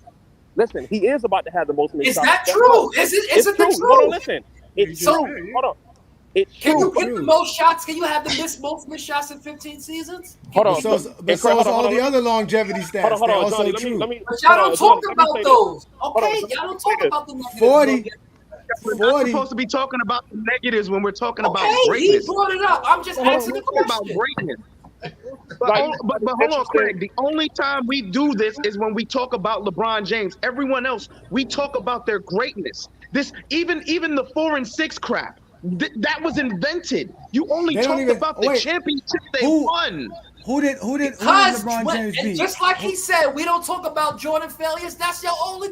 When people say 6-0, what do y'all say? He played. Brandon, we got the tight fans going. Talk about his losing seasons. He didn't win. So what? Can we Hold on, talk Craig. about Jordan? Hold on, Craig. So We I talked looked. about him. He didn't win. Hold on. I saw more this seasons. interesting stat though. I saw this interesting stat where so because a lot of people try to paint him as a one-dimensional drive to the basket player. Even if you remove all his layups and dunks, LeBron James will still be 30th in scoring, and that's with including everyone else's layups and dunks. Wait, I have a question about that, Brennan. Go ahead. So this is indirect. This is like a direct question about your take. If I started a church of basketball fans, like, would you be part of that? Like, just one of my followers? Only if LeBron James is the Lord himself, because 40,000 does it. That's fine. That's how it works. I mean, he would have Let's to let get Blue Boat in. He wouldn't want to cross every season, so he would have to, right? Let's let Yes. Blue Boat get in. Y'all been very patient. Thank you so much, Blue Boat. Thank you. Johnny, y'all have a good one, bro. I appreciate you. Hey, Thank you, Rick Brandon, for showing up, man. Thank you for showing up, brother. Let's let Blue Boat get in. Y'all talk about the Lord. Here comes the Lord now. Oh, Blue Boat? Blue Boat's in the building. What up, Blue Boat? Y'all Philly, man. Yeah, just salute to everybody, man. Peace to everybody this Sunday, man. Everything, man. All that stuff, you know what I mean? Good. I like the content. I'm enjoying the content, man. That last stream you had at Johnny Friday, that had me rolling, man. With the naked gun, all that good stuff. Yeah, that had me rolling. But anyway, I just came to the conclusion, man, that is there a such thing as the actual basketball fan? What I mean by that is, do they actually sit down and see what's going on in the games, or do they just go by what they like, what their preference is, and go by all these takes, all these sayings? Oh, he's a killer. Oh, he's this, he's that. Oh, he ain't got that, or he ain't got no heart or anything. Or they just cling on to these narratives that the toxic sports media, which began with Skip Bayless way back in 2004. You started, prior to that, you had the sports reporters, guys like Mike Lupica, William Roden, Mitch Albom. Any of y'all guys remember the sports reporters come on every Sunday 10 o'clock in the morning on ESPN? Y'all remember that show? Yeah. Remember that show? Remember that show? But I'm saying, I remember that show. I remember that. Right. But I'm saying, you didn't hear none of that stuff coming from these guys. You know what I mean? It was Skip Bayless, him and his takes, him and his BS takes started all this movement. And then you had all these other clowns, Stephen A. Smith, the second in command. And then you had Rob Parker. Then you had Doug Gottlieb. Then you had Rick Bucher. All these guys have brainwashed the casuals into thinking that there's one way to measure greatness. You know what I mean? Now, you know me.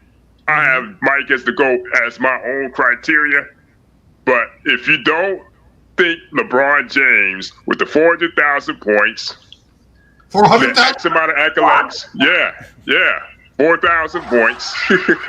Yeah, I see what you did there. But I'm just saying, 40,000. Y'all know what he said. Y'all know. Right, See, there y'all right. go. Leave that man alone. 40,000 points. LeBron is the GOAT. You're a hater. You're a hater. No, that ain't it. But let me finish, Craig. Check it out. If you don't have LeBron James at least in that conversation as 1A, then something's wrong with you. You know what I mean? There's something's wrong with you. You know what I mean? Hey, but here's what you do. You take little bits and pieces of it and then try to bring them down just a tad little bit. Just a tad little bit. To ask the question. The man said it was a question that he passed Jordan in scoring and less shot attempts. It is. When you think about it, it is. But at the same time, it's like you got to take context of that, man. Like he did it in less shots. I mean, as much as we praise Michael Jordan, you know what I mean? As much as I like Jordan, you know what I mean? Like, dude, he had to, actually tone down his game to actually start winning championships. Let's keep it 100. You know what I mean? Let's keep it 100. Yeah, because, the triangle, what do you think the triangle offense was put in for? The triangle offense was an equal opportunity offense. Yeah, that's what I'm saying. It was an equal opportunity offense where everybody played off the ball and everybody got involved. It wasn't just sitting off of one guy. When Doug Collins was there, right? Doug Collins, he initiated Archangel offense. It was an Archangel offense under Doug Collins. Like the first 6 years with Mike. And then, 1990 comes and Phil Jackson implements the triangle offense. That helped Jordan's career more than anything. But yeah, people don't talk about that. They don't talk about that. They talk about this aura he has, or, he's the, like I said, as much as I like and admired Mike, even back then, a lot of the stuff that people were saying, it's becoming a myth. It started to become a mythical figure, you know what I mean? Like, did this actually happen? Did this actually happen? Or are you just going by what everybody else is saying, you know what I mean? And you got cats out here, and it's not just Skip Bayless. You got these content creators out here that's just got certain agendas, got certain things they going after. It's like low-hanging fruit argument, you know what I mean? It's like, well, LeBron can't be top 5 because he's 4-6 in the finals. But yeah, you got Wilt in your top 5. Yeah, you got Wilt in your top 5. You know what I mean? You got Wilt in your top 5, whatever, right? And it's like, but they don't though, Bo. But that's the thing. But see, look, what you saying, they would say you're speaking blasphemy. You're not supposed, as a Jordan fan, you're not supposed to be talking like that. Yeah. Right. They look at me. They look at me like there's something wrong with me. Like, you can't do anything with Michael Jordan or LeBron James at the same time. You can't. It's like they both can't be appreciated. You got to put one against the other. And that's why we exist. But that's why we exist. Who don't hate LeBron? That's all. They don't even know how to talk to Zesty Jeffrey. They don't know how to talk to people who can give LeBron a compliment that don't have him as GOAT. Right. But it's like it's both. It's like it's both sides. But at the same time, I can't even lie. The Michael Jordan brigade is starting to become out of control. And it's all because of people like Skip Bayless. And then it gets all the people that came up in the early 2000s that didn't see Michael Jordan's career. They act like this guy didn't have no shortcomings. I'm worse than great players that had shortcomings. What'd you say? I'm worse. No, but look, just like this guy here, he's been in the comments all day. He said same old talking points. No, here in GOAT James Kingdom, as you can see, ain't no same talking points. Yeah, if you're a real basketball fan, whether you like LeBron or Jordan as the GOAT, you're still gonna be able to come up here and talk. It's only you Zesty Jeffries that can come up here and talk. LeBron fans can come up here and tell you the game and tell you how great Jordan is. There's a difference. There's a difference between a Michael Jordan fan and a JDR. JDR can only come up. JDR's can only come up with, oh man, he's 6-0 in the finals. Oh, he got better shoes. Oh, he did this and he did that. He's a killer. He's an assassin. LeBron ain't got that. LeBron ain't got that. Or no, yeah, exactly. Like he said, or this right here, like he just says here. If we did a poll for the president, it counts, and Jordan wins all polls. When we all know Zesty Jeffries are criminals and they can't even vote for the president. So I don't even know why he would even bring that up. I don't even know why would he bring that up. And like I said before, most of these guys didn't watch basketball past 1991. Before 1991, they didn't watch basketball. Oh, 96. Well, yeah, 96. Yeah, for sure 96. But I'm saying, like, when they started watching it. Yeah. Fantastic takes per usual there, Blue Bolt. Oh, no problem. No doubt. All right. So, any last words so I can let New World in? Respect your elders. Yeah. I'm just saying, like, everybody's criteria is different. Everybody has a different criteria as far as, like, you know, why they measure greatness. Mine's is like, I take everything into consideration. You know what I mean? Accolades, you know, what this player did in this era, stats, championships, all that. You know, what impact, what dominance. Privately about criteria. I want to know yours. I really do. You want to know mine? What do you mean? Yeah. What do you want to know? You and I want to compare our criteria because I think they're like similar, probably. They might be similar. I mean, but like I said before, man, it's like a difference. But a lot of these Michael Jordan JDRs don't got no criteria. All they think about is Jordan this, Jordan that, to the point where somebody said Kevin Johnson was a better point guard than Chris Paul. Jim Brown, that is wrong. Kevin Johnson. Or somebody say John Stockton is a better point guard than what do you call it? Jason Kidd. Come on now. Don't get sturdy starting on John Stockton already. Hey, let that man speak. Let that man speak, Johnny. Let that man speak. Because I'm just saying, like, being number one, I'd take Kidd over Stockton. Will make him better than Chris Paul or Jason Kidd than being number one in points. Well, Don't make LeBron better than. Well, listen. I already told y'all, and y'all already know this. We have the most comprehensive and the most objective criteria and list out to date. No one has ever been able to do what Brandon and I have been able to do. So at the end of the day, I would love for any one of those Zesty Jeffries, any Michael Jordan fan, any Kobe Bryant fan, any one of these basketball fans to come up with a better criteria. You know they're not going to do it. You know why? You know why they're not going to do it? Because I done had plenty of people, plenty trying to get these YouTube content creators to come and challenge me on it, especially this LeBron and Kobe thing, you know, especially this guy, Prince Sports. He's saying Kobe dominated his era more so than LeBron did. Well, he did. He's way better player than LeBron. Blue Bolt. Oh, man, but I'm just saying, like, he forgets about Tim Duncan. He forgets about he played with Shaq 3 of those 5 championships. But it's like, it's crazy, man, like how they go out their ways to try to, you know, change the narrative to fit their criteria. It's crazy, man, but it's suspected. And it don't work. It don't work. No, it don't work. Let's let New World in. All right, y'all. I'm gonna hit y'all. I'm gonna holler at y'all later, man. Good talking to y'all. Thank you so much, Blue Bolt. No doubt. You, brother. Appreciate you. Let's off with a prayer before you go. Love me some Blue Bolt. Highlight of the week.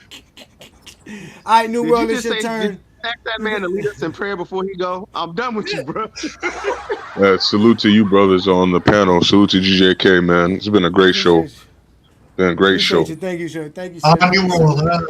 What you got on today's topic? We were talking LeBron James and how he created the basically a Zesty Jeffrey nightmare because it's been horrible for the whole 2024 year. Oh man, like these last few years have been pretty bad for the JDRs for the most part. You know, because everybody was pretty much shitting on the Lakers for the last couple of years during the Russ era. But as soon as we got rid of him, that's a Western Conference appearance. You know, yeah, Denver rained on our parade. It was all good. It happens.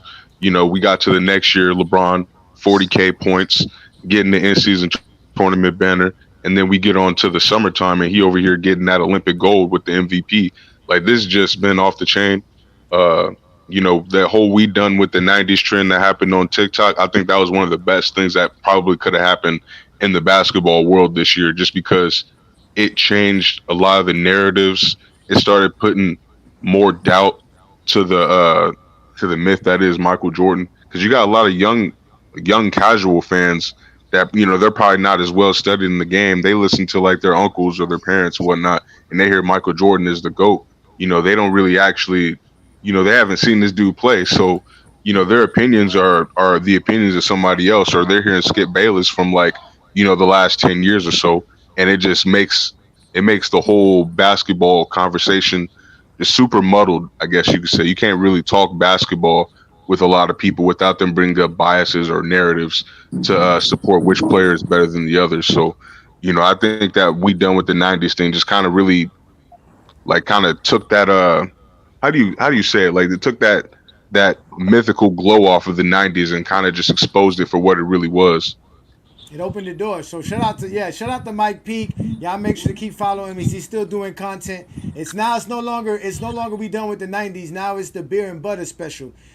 No, that man, salute to him, because and y'all know what that beer and butter mean, because we all know what that beer and butter mean. Ain't no question about what when he say butter, we know what he talking about. That's for a fact. No, but that is for a fact. I was going to speak on that too, because you know we were sitting here just astounded that Bronny James was getting the hate that he was getting, and this man ain't done nothing wrong in his life. This man just got off of a cardiac arrest, almost died, and we over here just trying to root for him and praise his, you know, his dream coming true.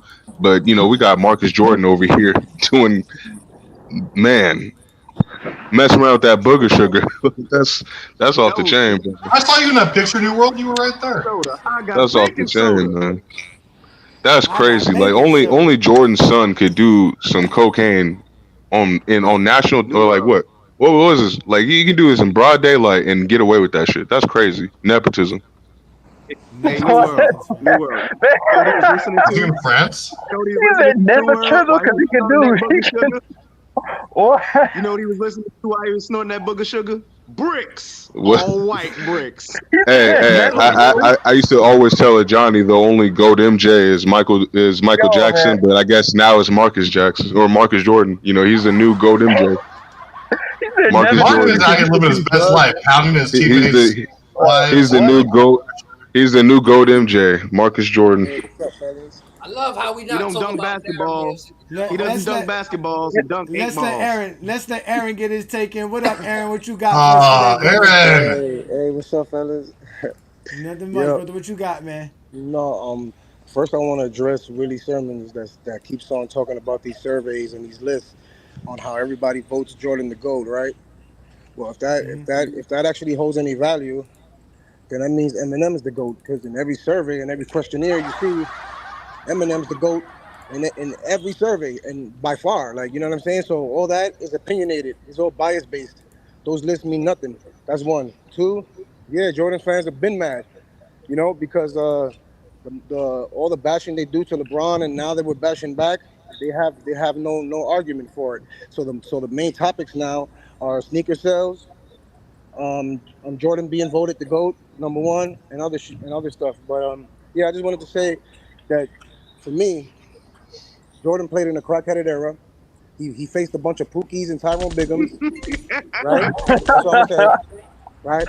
So he's 1-9 without Pippen, right? In the playoffs alone, right? Hold on. In the playoffs alone, Jordan hardly faced a team that had 2 scorers on it, right? There's so much, bro. What about Reggie Miller? Reggie Miller was the best. Reggie Miller Reggie Miller is so fucking overrated. Playoffs, right? Reggie a bum. So fucking overrated. You can hear me? We can hear you. Go ahead, brother. Continue. Go ahead. Yeah, okay. LeBron James is the GOAT because LeBron James is the only player that's top 10 in 11 different categories in all-time leaders list, right? LeBron James is top 10 in almost every single statistical category in all-time playoff stats, right? LeBron James is the only player to win Finals MVP and win a ring with 3 different teams in the most elite, most talented, most athletic era ever. You know what I'm saying? They keep on bringing up LeBron being swept in the finals. That's cool. Jordan got swept in the finals by the most slowest, most unathletic team I've ever seen in NBA history, dude. Bird was unathletic, slow. So was McHale. So was Robert Parrish. So was Walton. And these dudes want to keep on bashing LeBron every little chance they get. So when we bash back, now they're butthurt. So all they talk about is Jordan being the GOAT, being voted on the GOAT on every survey, or Jordan, you know what I'm saying, having the most sneaker sales, which makes no sense. It has absolutely nothing to do with basketball. It has nothing to do with basketball, bro. Facts. But his son being on crack is. What? Yeah, because y'all opened that What door. his son being on crack is. I opened that No, door, but- bashing Bronny. No. I'm saying to Craig's point, I personally believe like instead of responding to like the idiot takes, just do better. Like that's how I see it. Like All right, because all at right, that yeah. point you start. You go and you Why go. not? Listen. You listen. I go low. Don't. Listen.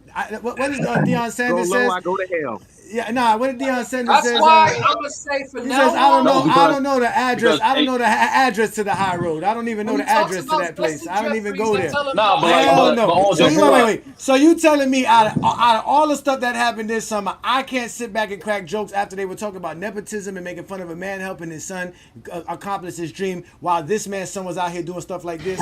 You're able to do drugs during the day and still function, still do your job. Well, how the fuck else would you do this job? Cocaine and hookers, my friend.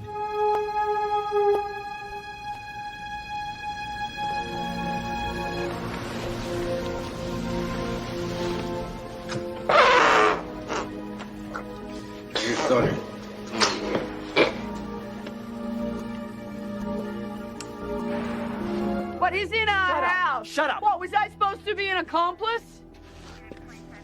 You don't think people know you're a drug dealer?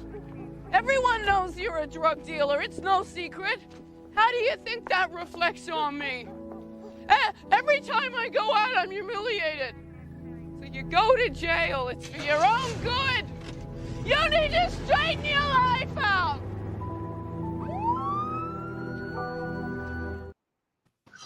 Them Zesty Jeffries need to get their life straightened out.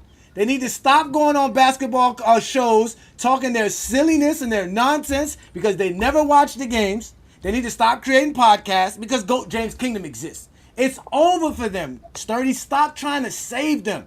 You guys are out here trying to be the MJ police, and it's not going to work. You can't save him. You just can't do it. They can help. Yes, I gave the sketch artist the description. Yeah, she'll be back in a second. Ed.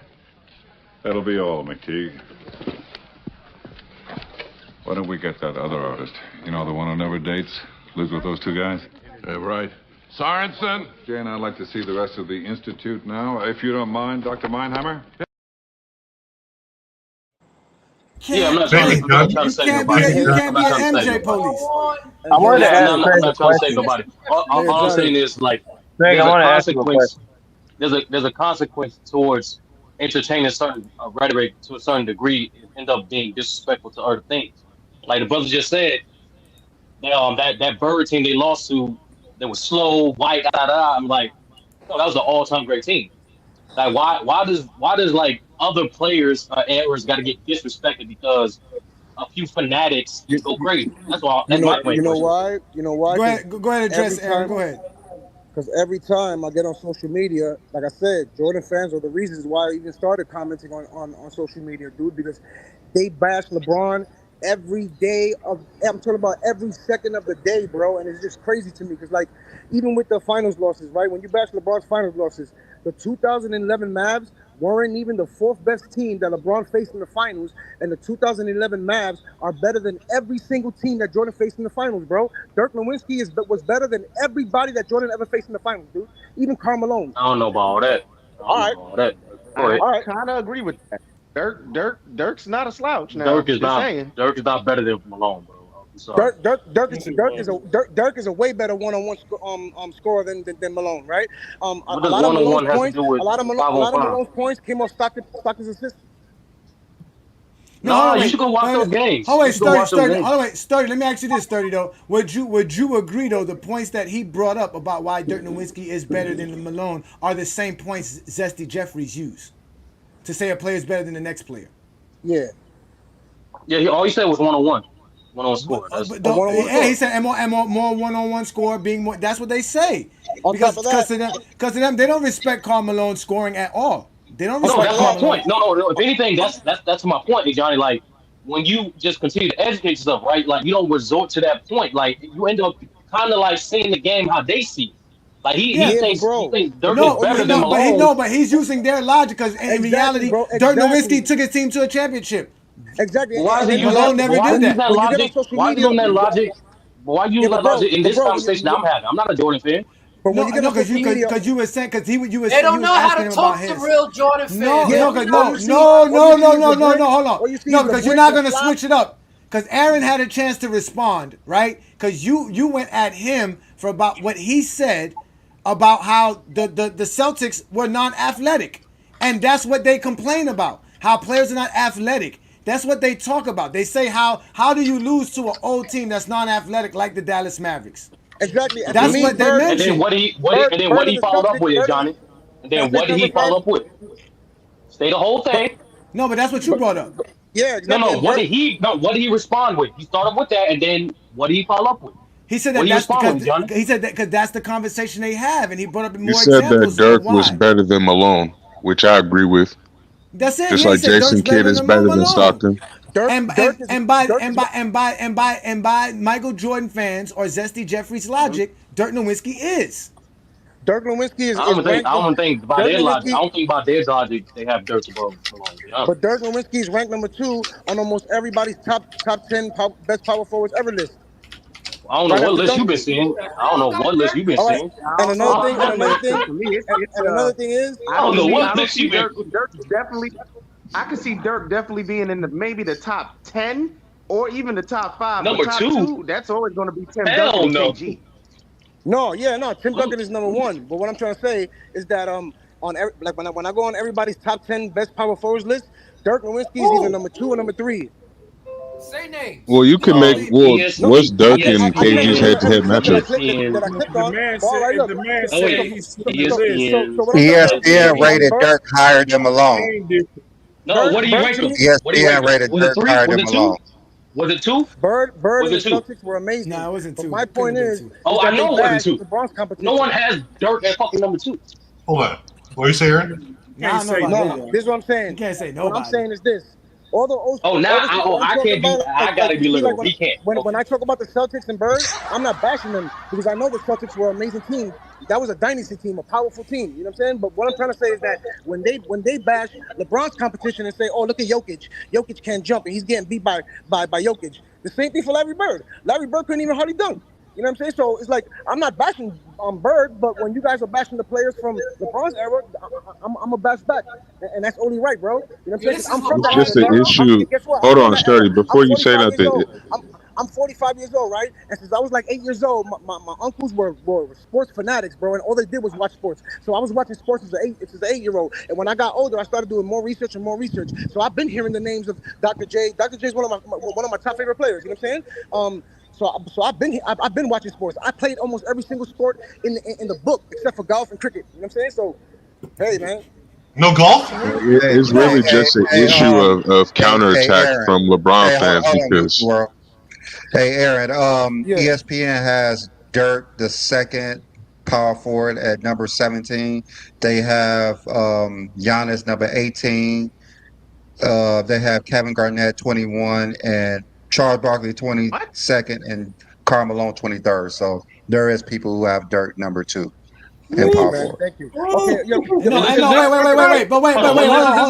hold on, wait. Now, this is why the GOAT James Kingdom exists, because of Zesty Jeffrey Jim Brown is saying this show ain't credible. You got clowns saying Dirk's number 2 power forward of all time. Aaron didn't say that Dirk Nowitzki is his second power forward of all time. He said that people have rated.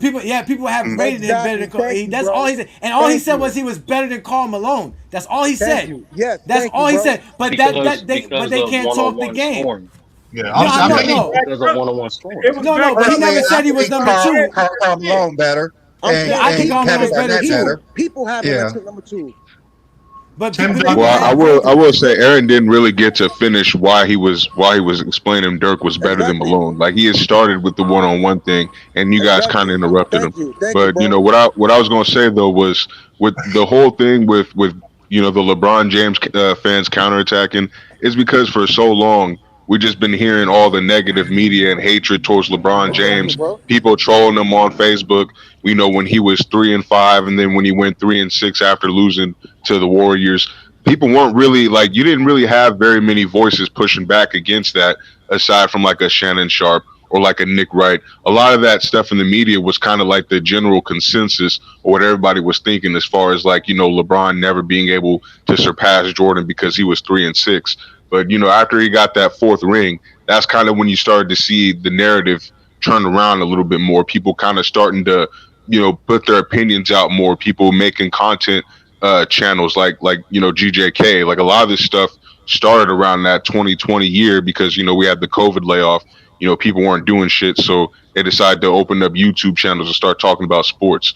Like all this change really just started happening recently, but throughout the majority of the 2010s and even before then, because, I think Johnny said, like, you're right. Like Stephen A was one of the people that defended LeBron James, like against Skip Bayless. Like, because Skip Bayless was the one pushing out, though, he doesn't have killer instinct. He's a choker. He was saying that in 2007. So, this was like way back in the day when LeBron was probably at peak popularity at the time. Everybody didn't blame LeBron for losing in 07 and 08 and 09. But you didn't hear any choking narratives. But Skip Bayless was the only one perpetuating that. And then, you got the Miami turn, and that's when people started to fully accept those hating narratives that Skip Bayless was pushing out there, because a lot of these talking points originated from him.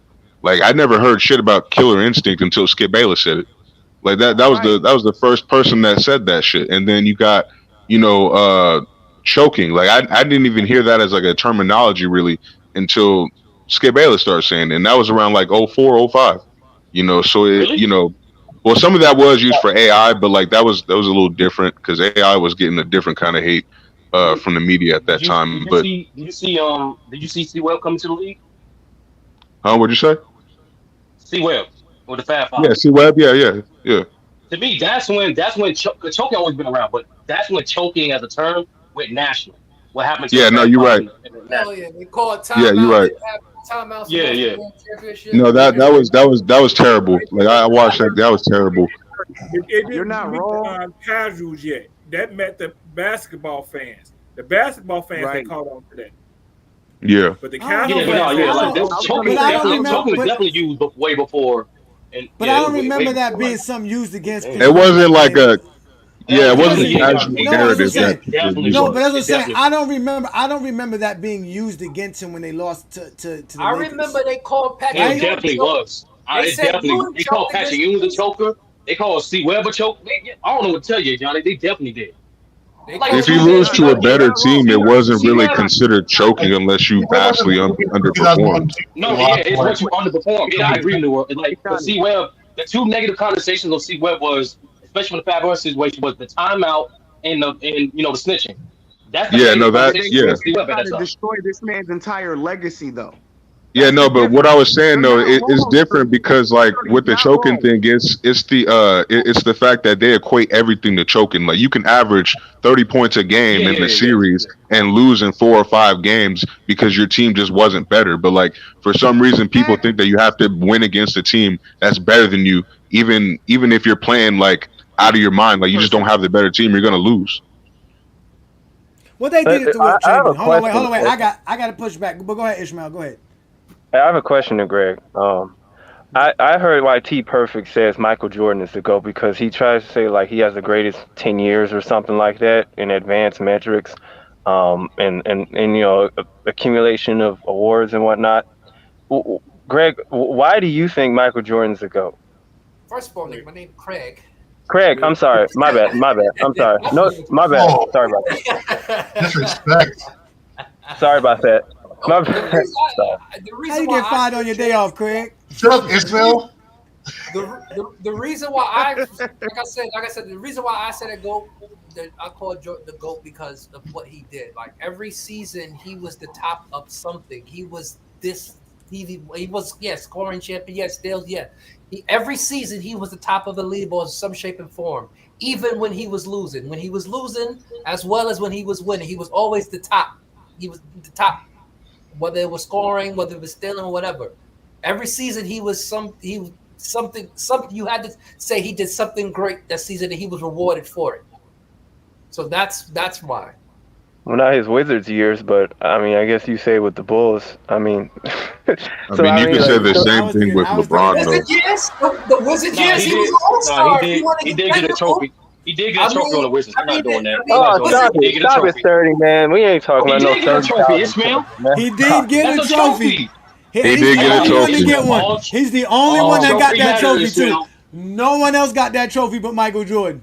No one else. That is factual. So I guess you can put that on the resume. No, but listen. We've always asked people like Craig and Travis to help us understand their criteria a little bit more. Travis did, and his GOAT ended up being the Joker. It will be in 3 years. Don't worry.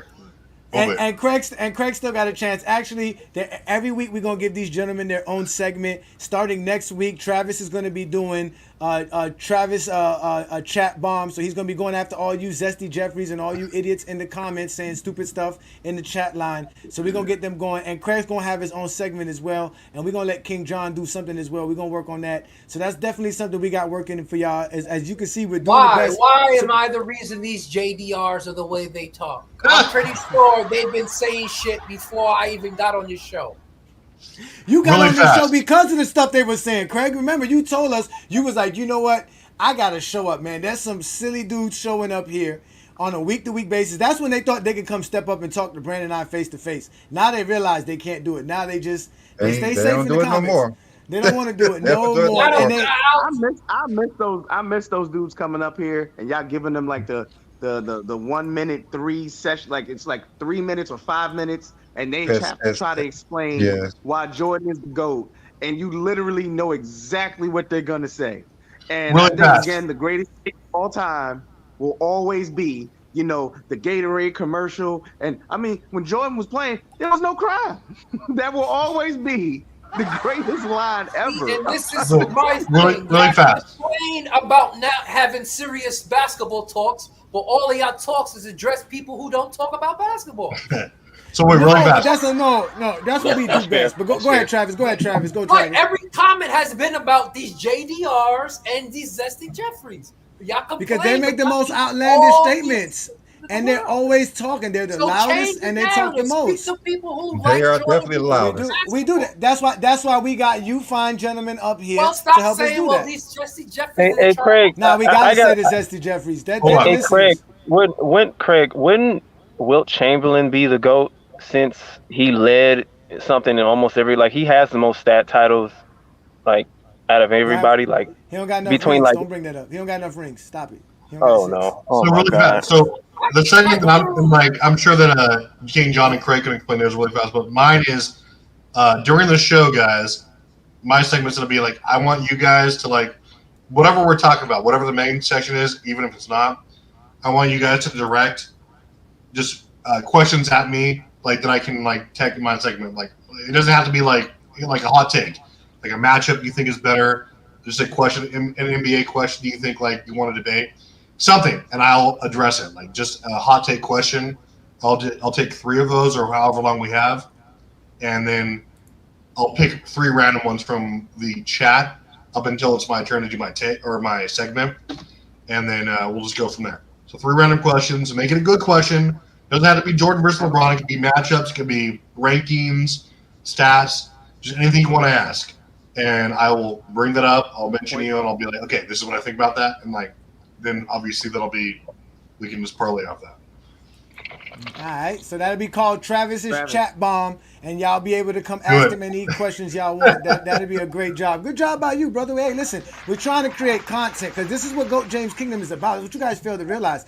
The Zesty Jeffries have saturated the basketball world. They're like the zombies, and we're like in Resident Evil.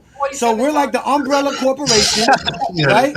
We're like the Umbrella Corporation. Right, and our job is to bring humanity back. We have to bring humanity back to basketball. So we have to go after the Zesty Jeffries. There are some crazy LeBron fans. Hey Johnny, do you really believe this? Hey Johnny, you really believe this right here? You talk. I do. Y'all don't understand. Y'all don't understand what we go through. Y'all don't understand what we go through. You guys don't know. You guys really don't understand this. And to a certain degree, what y'all have accepted is that because the Zesty Jeffries are so loud and boastful, y'all have accepted them. They're all over the place. Yeah, y'all brought up steroids, fitness, and rants, but there's more. There's Michael Jordan fans are the worst page. There's the what's called the Scab Attack. There's meltdown. Meltdown Sports. There's the Angry Man. There's Creepers Pro. There's a bunch of people out here who have a large fan base who continually drop content about how LeBron's not this, and they talk about this era horribly. And they're not real basketball fans. And Players' Choice and these other platforms who are supposed to be more objective don't do a good job. They don't really help us understand the game more. And that's what GOAT James Kingdom is here for. We break the game down. That's why I'm glad FYF is around, because I ain't gonna lie, FYF does a good job breaking the game down. You learn the game of basketball watching GOAT James Kingdom and watching FYF. I don't know what else. I don't know nowhere else where you can watch the game of basketball and learn it better than here. Y'all tell me where. Let's start with you, Travis. Where have you learned the game of basketball more in these last 4 years besides GOAT James Kingdom? Just from Skip Bayless and Rob Parker. Really the only better people. King John, where have you gone in the last 3-4 years and find any good content about basketball like GOAT James Kingdom? Johnny, this is my answer right here. What's King John's segment? Now, and something else. If y'all have a question to ask Travis, y'all already reach out to me on Facebook 1,000,000 times a day. Trust me, I get all the questions and get all your remarks. If you have any questions that you want Travis to adjust, you can send them to me, and I will send them to Travis, and he can do with it what he wants to after that. Y'all already reach out to me on Facebook 1,000,000 times a day. Trust me, I get them all. Shit. I don't want to hear from anyone, man. See, so I was just about to ask. Yeah, see, Craig don't pay attention to nobody. He found us. Luckily, he already knows GOAT James Kingdom's the only place to talk basketball. That's why he shows up here every Sunday. So shout out to you, Craig. Twin Man, you are a new member. Thank you for becoming a member. Where else can you talk basketball or find a place that talk basketball like GJK? It's just here in FYF. I've tried to go have basketball conversations other places, and it just devolved into debauchery and name calling and bull crap because you have a difference of opinion. And then when you use their own logic against them, they get really, really upset because I had somebody recently talking to me about Golden State, talking about how Steph Curry was better than LeBron. I said, so by your logic, since, Steph Curry beat LeBron James, would that make Larry Bird better than Jordan since he's undefeated against him? Would that make Isaiah better than him? If we're going by that logic. And he immediately said no. So it's like they can't even they don't understand how their logic is really flawed. And they'll say anything to diminish someone's career. And we just have to stop doing that. Please, let's just appreciate what we're seeing. I don't think we're going to see another 20-something year career that like this probably for the rest of our lifetime. I'm almost willing to put money on that. I don't see us seeing another career like this for the rest of the time we on this earth. Willie's calling you out, man. Well, you know what? Shout out to Tribe Judah. You right, Tribe Judah. Shout out to A-Weezy Bang, because A-Weezy Bang do the AZ Rebang and sports. He definitely talks the game, but he does other things as well. His channel is not just predicated on basketball. He does do though, when he does talk sports and talk basketball though, he does talk like a true sports fan. So yeah, shout out to A-Weezy Bang and the Bang Nation over there. They do their thing over there. Shout out to them. So let's let Sturdy get in. Sturdy, I know you're stop crime in the 90s. I don't want to talk to you.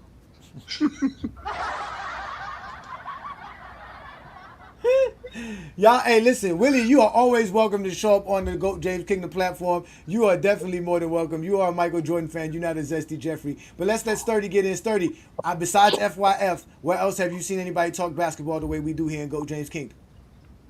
No, when it's LeBron centric, I'll say you maybe some thing. But I do want to let people know, like, there is a lot of basketball discourse around, and it's not one specific sector. It's not a revolve around.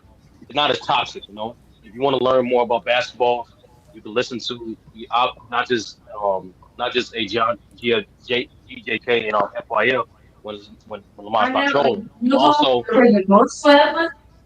what is that? Anyway, who is that? Yo, Sturdy always got something going on. Sturdy's always got something. No, that's not me. I feel like 30's a cartel member. That's not me. That's not me. Everybody's muted. Everybody's muted. That wasn't me. Sturdy runs the East Coast. No, but like, Sturdy be in the middle of 125th Street. No, other channels you can like, other channels you can learn basketball. Obviously, Mind the Game by LeBron, Thinking Basketball, B-Ball Breakdown. I just want to remind you, there's plenty of channels that you can just learn the game about basketball. But at the end of the day, still do your own research because we all don't see the game the same, and then develop your own opinion. You don't need the opinions of others to dictate your own. Stop being lazy. But those channels. I'm sorry, go ahead, John. The one thing, Sturdy, I think you need to take your own advice on that. That's the one thing I think you need to do is take your own advice on that last statement you made, because a lot of people don't see the game the way you see it. A lot of people don't break the game down the way you break it down. They see it the way they see it, just like you said, impact. How do you judge impact? So one person can see the game one way, but you can say, well, an impact is greater for them. Well, this person didn't see that impact like that. So I believe that one thing you need to do is take your own advice with that. Oh yeah, I definitely am, John. That's why I'm starting up my own thing. But that's why when I'm on these platforms, I always remind people, don't just talk about the things that favor your argument. Say the things in totality. Because at the end of the day, they're only going to educate you more about the games. So, and that's one of the first things I came up with. It's like there's other facts besides the empirical numbers. I'm an engineer, John. Like, I'm around numbers all day. But there are other facts besides empirical numbers. The stuff that you can see on film that's important. The stuff you can see on even what the players say or what the coaches say in terms of scheme, that's important. And so when we try to assess these players and figure out why these players do these things, it's more than just, they're just like that because of their talent and skills. There's a reason behind that. And that's why I try to push the totality of the sport and not just one perspective that just favors your argument. Well, the one thing about being an engineer, it's hard to get away from numbers. So when you say that you want to see the bigger picture, I see that you're actually trying to see the bigger picture. Because the one thing about being an engineer is it's hard to get away from the numbers because the numbers explains a lot. So being an engineer, the numbers explains everything to you. So if you're trying to go outside the numbers, I can take a greater impact of what you're saying. I don't, but see, I have to, let me say this real quick. Why? All we have is numbers. Yeah, you're right. I understand what Sturdy's saying. There is a bigger story besides the numbers, but in my opinion, the numbers tell the greatest story. You're playing a sport where the numbers literally dictate what you do. It actually can dictate that impact. It actually can tell you how productive you are. It can tell you how unproductive you are. So to sit here and say the numbers don't tell the story is just insane. Especially in a game that runs off numbers. I did not say that. I did not say that. I'm not saying he said there's just a different scope. He said there's a different scope that you can go outside of the numbers to help you understand. And Twin, the perfect example for this, ask yourself, why does Bill Russell is regarded as the consistent greatest defender of all time? He wasn't around with DPOYs. They didn't track all his blocks and steals, and yet from a consistent standpoint, why is he viewed as the greatest defender of all time? It's because of his impact. It's because when he contributes to the game. Because he averaged 25 rebounds a game and 11 titles. No, but not only that. Right. No, but That's not an indicator of how great a defender he is. But Sturdy. But But that's the reason. No, but you're bringing up something that is automatically and truly known and accepted as a subjective take. We always know judging somebody defensively has always been a subjectivity that's been a part of it because of the lack of stats that are available across the board for defense and what you do on defense. But there are some defensive stats like Brandon brought up, which are 25 rebounds per game, or just the fact that we know he did block shots and that he did play great defense. No, why did you know? Why did you know? Because when you watch the games that are available, you saw his impact. That's still facts. And we didn't see none of his games. We didn't see none of his games. You don't have to watch one Bill Russell game to know that he was impactful defensively. You don't have to watch one of them because we have most of what I learned about Bill Russell came from a book. It's not based off championships and just rebounding. Because one, we both know offense rebounds go into defensive rebounds in terms of rebound average. And number two, 11 rings for our team. Rebounds, 30. No. I'm saying, 20 man. we're trying to gauge how great a defender is, you're not just looking at total rebounds or rebounds per game. And that's why I said before, like, we all know, for example, defense, one of the great things what made LeBron great at his peak defensively, as John was alluded to, his ability to recover space and defend the rim as well as to guard his man. His ability to be a safety and a linebacker by communicating on the baseline.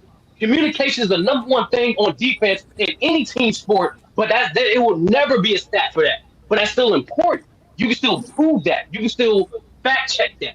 And that's all I'm saying. But that's only on defense. But that's only on defense. No, that's my hey Johnny, that's my premise. That's my premise. That's only on defense. I'm saying, but that's only on defense. Do the same thing right now. That's only on and defense. He's not near the defensive player he is now. So he does the same thing now. He doesn't. He's communicating on defense now. Not to the same degree as Miami Heat, because even he said it before. I was more locked in. He's communicating more on defense now. I'm pretty sure. He still communicates. He still does the same thing. He still. I didn't say he did it. I didn't say he did it. He just can't. His mind and his body are two different things. His mind is way much more advanced now than it was in 2013. But his body is nowhere near as quick. You can interchange 2013 LeBron onto almost. But that's not my premise. No, that's not my premise. My premise is this: there are things that anybody who played basketball, especially Beasley, you understand this. There's things that are important that will never have a number besides them, but it's still a fact. It's still but an only on contribution to the game. It's not. Hold on. On offense too. Hold on. On offense too. If I control the tempo of the game, that facilitating, there's no stat for that. There is a stat, but that's an important factor of the game. It's called user rate. No, it's not. Usage rate is not tempo of the game, Johnny. It's not. Pace of the game. Please bring up the definition. Please pace of bring the up game. definition usage rate. Players' pace, the pace of the game. The pace of that's a stat. Pace, possession. Pace is the number of possessions for a team. And I said for a player. No, I said for a player. And the player that you're going to talk about, and the player you're going to talk about better reflect there. If it don't reflect there, then you're just talking nonsense. That's the point.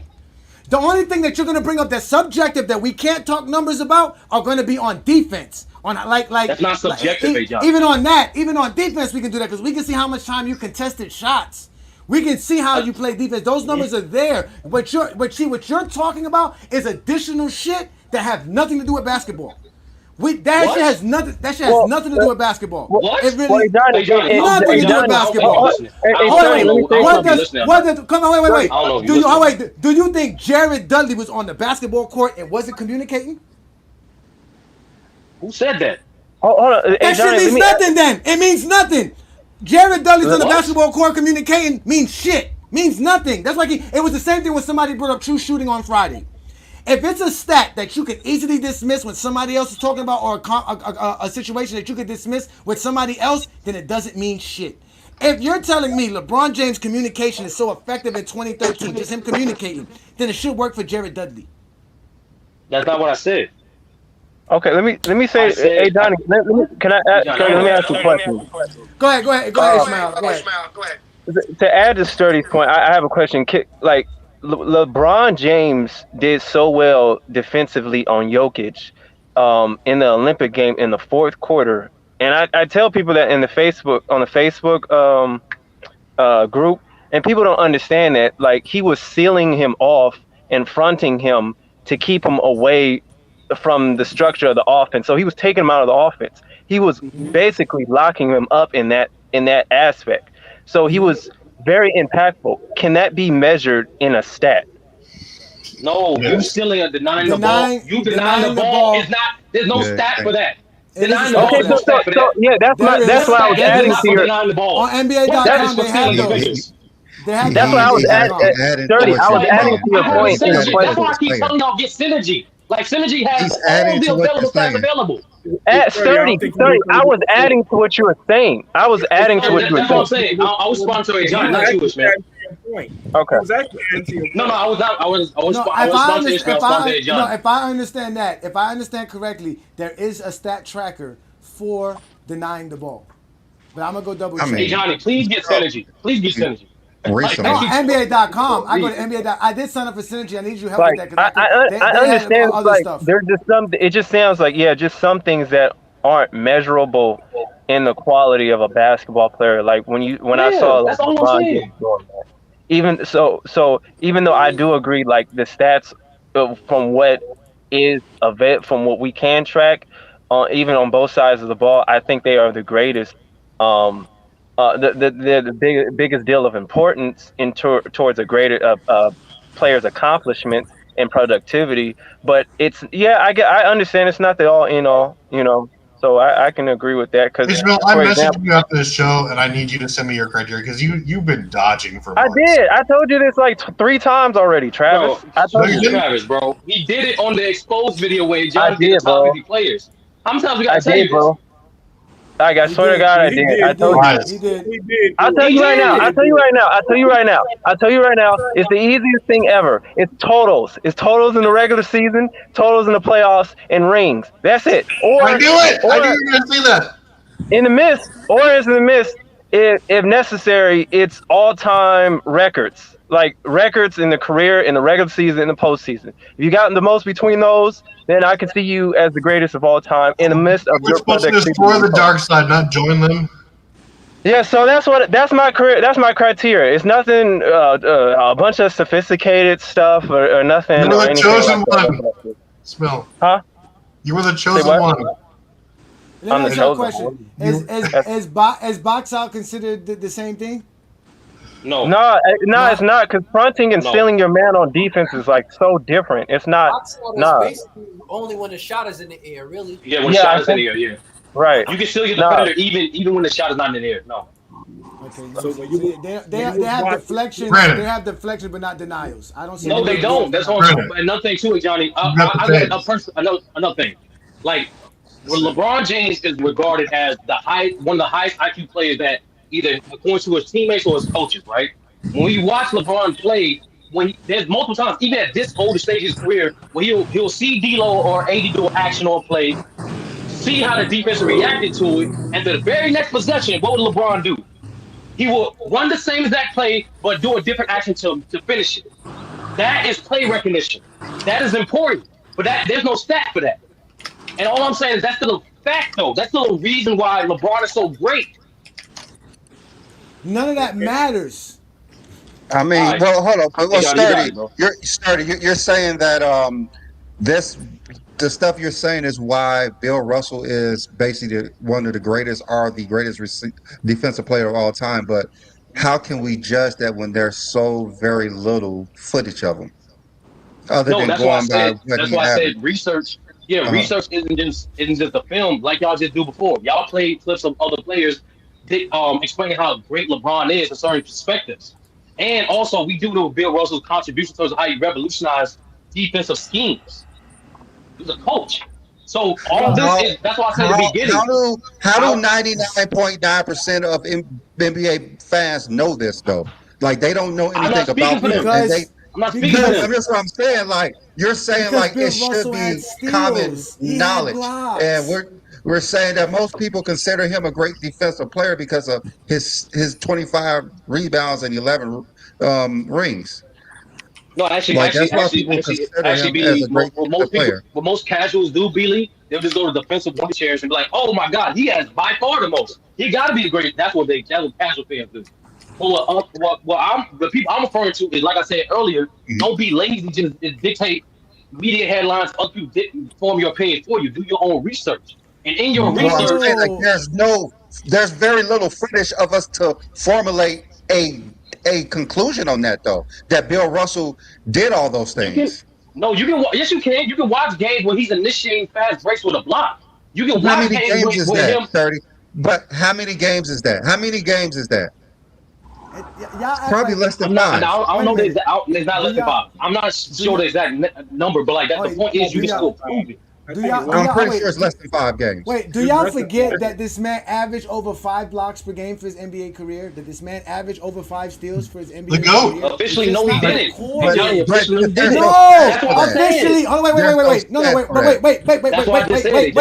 It happened. It happened. He did steal balls, which led to scoring. No, he did, but there's no statistics for that, though. That's the whole point. The people who saw him play saw him do this.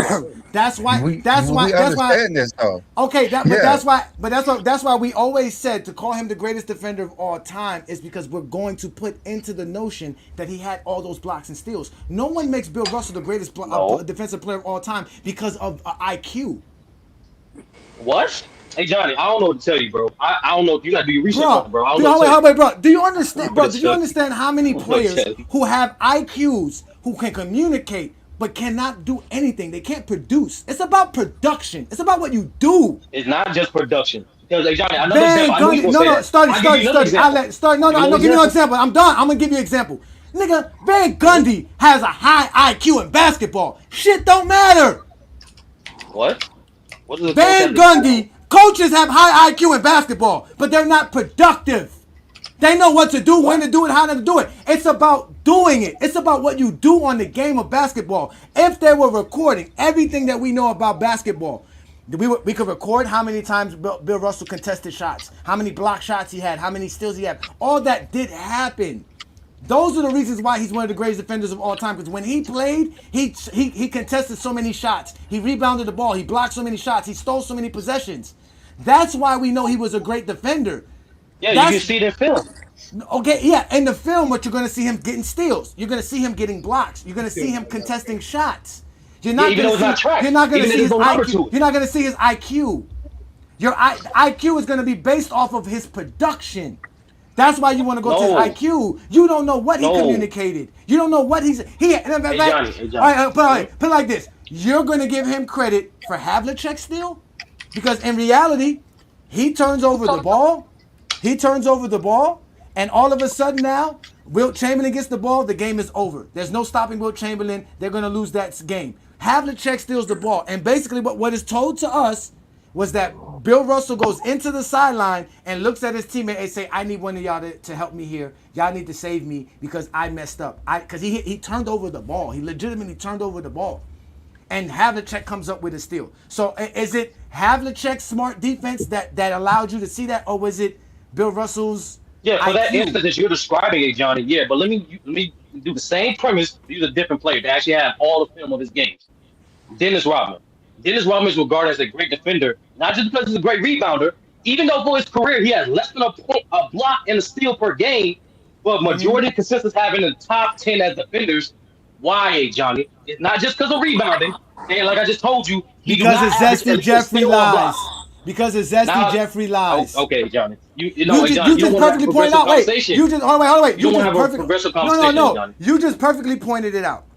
Dennis Rodman, besides rebounds, doesn't have great defensive stats. He won Defensive Player of the Year, 1 year leading the league in rebounding, and another year stopping Michael Jordan.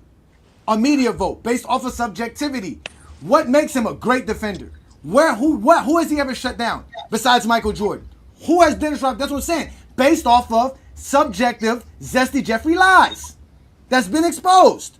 He's not one of the greatest defenders of all time. He's one of the greatest rebounders of all time. But he has the all defensive. I see it now. You don't want to have a progressive conversation about basketball. It's not a progressive. No, again, it's not. That is not basketball talk. That's what I like to expose because that becomes nonsense talk. We're not talking the game anymore because there's a bunch of players. Because there's a bunch of players with high IQs that don't mean shit. So high IQ means nothing. I care about what you did. That's why the stats and accolades and achievements matter. Nothing else matters. Stats, accolades, achievements. Nothing else matters. What did you do? No, that's an opinion. That's facts. My opinion. No, because my opinion would tell you that none of that shit matters either. Because I could easily say none of that matters. Yeah, that's your if opinion. I really want to. No, it's not opinion. You cannot destroy stats, accolades, and achievements for you to have your opinions. Hey Johnny, I don't think you're listening. That's why I don't think you're listening. I'm asking you to talk the game of basketball and to talk sports. You must remove your subjectivity. You must remove your opinions because we have stats to determine everything. So whatever you say in your opinion means nothing. You guys literally think as basketball fans that you are entitled to your opinion. You're not. No, all that's other not. spo- Once again, John, all other it's just a sports, fact. all other All sports, facts. all other sports go off of stats, accolades, and achievements. All other sports. Not really, but Yes. not just that. It's not just that, hey, John. That's why I keep telling you. I don't know why it's such a big notion to say it's not just that. But that's why, like, I don't know. Well, 30. Let me say this. Let me say It is that. Anything 30. you have should be based off of that. If it's not based off of that, it means nothing. Sturdy, let me say this. That's your opinion, I would agree, Sturdy. I would agree with A. Johnny because Tom Brady is the greatest quarterback of all time due to his statistical productivity in the regular season and playoffs and all the amount of wins and rings he has. Because he's certainly not the most talented. He has sex with models too. Oh, hold on a second. Yeah, but he's certainly not the most talented quarterback. He's like known as, all the checkdowns and all that other stuff, and he's always had the most favorable offensive line. It's like Tom, yeah, he did. Yeah, so Tom Brady is definitely not like the most talented quarterback, and arguably, I won't even say he has the highest IQ as a quarterback. So it's like the things that's easier and more manageable. It's definitely like the stats and achievements and the accolades with A. Johnny was talking about in terms of career. Compare sports between the NBA. NBA is the only sports where they got 2 champions now. Don't compare it to the NFL. Hey, listen, the NFL at one point in time was 2 separate leagues. Let's let True get in here because True needed some space. Sturdy, I'm sorry you left, Sturdy, but I had to be real with you, bro. You guys love this idea of being subjective. Your take does not matter to none of us. I tell y'all all the time, my take, my personal preference means shit. That's why I always bring y'all facts so that y'all can determine what the facts are. What up, True King with a fire avatar. What up, True King? Appreciate you for joining us. Hey, what up, with John? What up, everybody? Yeah, I mean, when it comes to the stats and production thing, listen, stats and production that does matter. But it is a thing where, like, say, LeBron. I look at LeBron James. The reason why he is a GOAT tier player, that he's one of the players. Listen, the production and stats is one thing, but other guys have great production also. But LeBron have separated himself in the fact that it's more than just the numbers.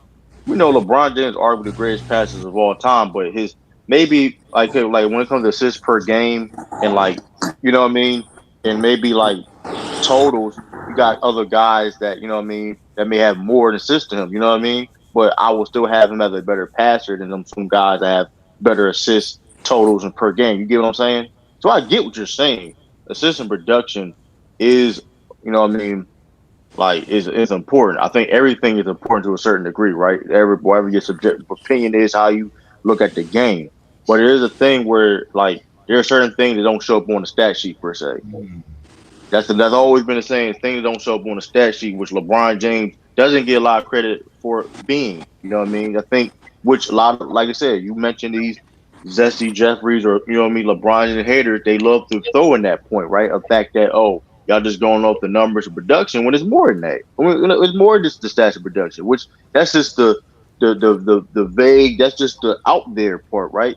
LeBron James do more than that. He don't get credit for being a communicator. He don't get credit for certain things that which people, why you have a feel like he's the GOAT or whatever the case may be. People attack those production and stats points, right? So when we talk about things that don't show up on the stat sheet, those are things you can't argue. So that's why I think with Sturdy and other people, that's how I look at it. I do think, now especially nowadays, there's more advanced. You can definitely see the contest, but let's be honest, Johnny, people don't care about those type of things, about looking how many contests people got, whatever. When they look at people impact, like you said, Bill Russell, like, going back what Sturdy said about Bill Russell, before Bill Russell got there was not just nowhere near the defensive team when he got there. Like, legitly, because he came in middle of the season his rookie year. They were not playing the same level of defense. But Bill Russell understood that when you got somebody in that back line and hey, that can cover all that ground, whatever, those are things that that certain stats you can't measure per se. Cause like what's my man who had all these Mark Eaton. Mark Eaton had a bunch of damn blocks, all that, but we ain't gonna sit there and say he a top 10 defender of all time. You get what I'm saying? Or like John Stockton got all these steals, but I'm not going to say he's a top 10 perimeter defender. It's a lot, even for his position. You get what I'm saying? I get it. Production and stats, to your point, it's certain things that those are. It's like a cut and dry. This is what it is. I mean, how can you argue that? To your point, yeah, you have a lot of people with IQ that can't necessarily produce on the floor, but you also have guys that can do both, like a LeBron. So I get it when it comes to the cut and dry aspect. This is what it is. You can't deny it, right? But there are certain things that it doesn't show up, and you have to really go in deeper. You know what I mean? And look at it. That's just my opinion on it. I get it. Listen, I've always been told listen, I've always been told that I need to let these guys have their takes. I need to let people have their subjectivity. That I have to allow it to happen. I really do. And I don't mind it. My problem is that when there is a stat, when there is something tangible to refute whatever it is you want to talk about, then from there I have no longer patience for it. Because if there is a stat, if there is a way to determine this, then we should be looking at that, not the idea, well, there is no way to look at it. You guys have brought up stuff that we rarely bring up. Again, we all know steals don't make you the best defender of all time. We all know that there's certain things about your defensive prowess that we can't measure within stats. But we all do know if you're a great defender, it's going to reflect somewhere. Johnny, you and I both have Stockton in the top 10 perimeter. I mean, listen, John Stockton does have on in the background is messing up the sound. Somebody got something going on in the background is messing up all the sound. Yeah, I think that's Aaron. I don't know who it is. So, I think, well, anyway, we about to get up out of here. It's been great. It's been a great show. Listen, gentlemen, the idea of GOAT James Kingdom, though, y'all understand this. That's why every week we bring up the stats, the accolades, and the achievements. Because all these things encompass everything that we want to talk about. Whether we think John Stockton's a great defender or not because he has 3,000 steals or whatever, that don't make no sense. Either way, it don't make no difference. There's other ways to determine your defense across the board. There's so many stats that we can use to help us understand how great somebody is defensively. Someone told me to look at if I want to find out who was the best scorer on time, just look at the top 3 scorers of all time. Now it's the steals. Now it's not just about how many steals you had. It's the other stuff. So only points is determined by how many actual points you have in total. Technically, is that what I'm hearing from this panel? Is only points determined? Only total points? do not make you the best offensive player. Steals do not make you the best defensive player. Yeah, I think that's what he's trying to say. Rebounds don't make you the best defensive player. And if we really want to, go ask the people who used to play against John Stockton and say if John Stockton couldn't play defense. He's a plumber. He played in the 90s. Don't give me that. Go ask for John Stockton. I've been saying he's a plumber. Don't use his stats now. He's a plumber. We have another GOAT James Kingdom member who wants to get their take in. Is it Sion? Yo. What's good, brother? Go ahead and get your take in before we get up out of here. You got the last word since you are a member. Thank you again for supporting what we do here. Go ahead and break it down for us. What you got for us? Yeah, correct. Go ahead. The mic's yours.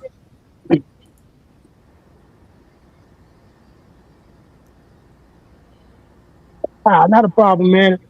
Hey, man, I really didn't have the word. I just wanted to say that I enjoy the show. Can you hear me? Yeah, we can hear you. Go ahead. Yep, okay. Now, I just wanted to say, man, I enjoy the show. You brothers keep it 100. You know what I'm saying? And okay, I'm getting feedback on my phone. I apologize. Okay. Oh, okay, yeah. You got listen, ladies and gentlemen. When you come on the panel, you gotta be in a good, clean spot. You gotta have some headsets if you're using your phone, and you gotta get off of YouTube if you're on your phone. You can't have both apps running at the same time, especially for you Android people, because that's what Android phone does. You should jump to an iPhone. You wouldn't have that issue. So, ladies and gentlemen, I want to thank all the gentlemen that have stepped up on the platform. I want to thank you, Twin Man, for becoming a member. That is a great job by you. About damn time. He's just paying to be ignored now. That's all. Actually, if you are a GOAT James Kingdom member, I will be putting up a link in the community. And tonight, Sturdy, if you're available tonight, it's on you, Sturdy. We are going to be doing a tutorial on how to create your own graphs. Are you available tonight, Sturdy? Yeah, I just don't have the other things that you talk about in the voicemail, but yeah, I'm available. But we can do it. Is 9 p.m. good for you, Eastern time? Yeah, that's fine.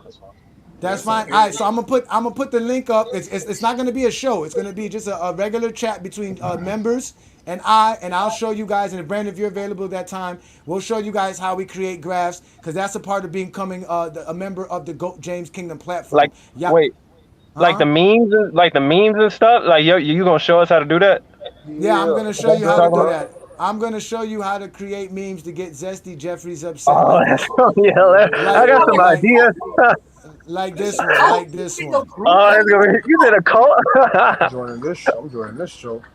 Yeah, so again, become a GOAT James Kingdom member, all right? Hit that like button, hit that subscribe button, become a member of the channel. This is a part of being a member. We show you guys different perks, and we get you guys set up for everything. Again, it's only $4.99 to become a member of the GOAT James Kingdom platform. We're going to have some fun. There's other things available for other tiers and other levels. So check out the membership here in GOAT James Kingdom. Y'all know what we do best. We go live every Sunday noon Eastern time to talk the GOAT conversation right here in the GOAT James Kingdom platform. It's always B. Lee and A. Johnny, and you know we'll have King John and our MJ delegates, which is Craig King and obviously T Perfect, and we'll have new segments for those gentlemen coming up the next few weeks. You can also catch me every Friday night. Everybody here who wants to talk to Willie, y'all can meet up with Willie on a Friday night exposure. I'll open up the panel. Y'all can have one-on-ones with Willie, and y'all can argue with Willie's sermon himself. And we can have fun on a Friday night exposure. We do that every Friday night, 9 p.m. Eastern. But again, this is the GOAT James Kingdom platform, ladies and gentlemen. We had a great show. It was a wonderful time when we were sitting here talking about Michael Jordan, Zesty Jeffries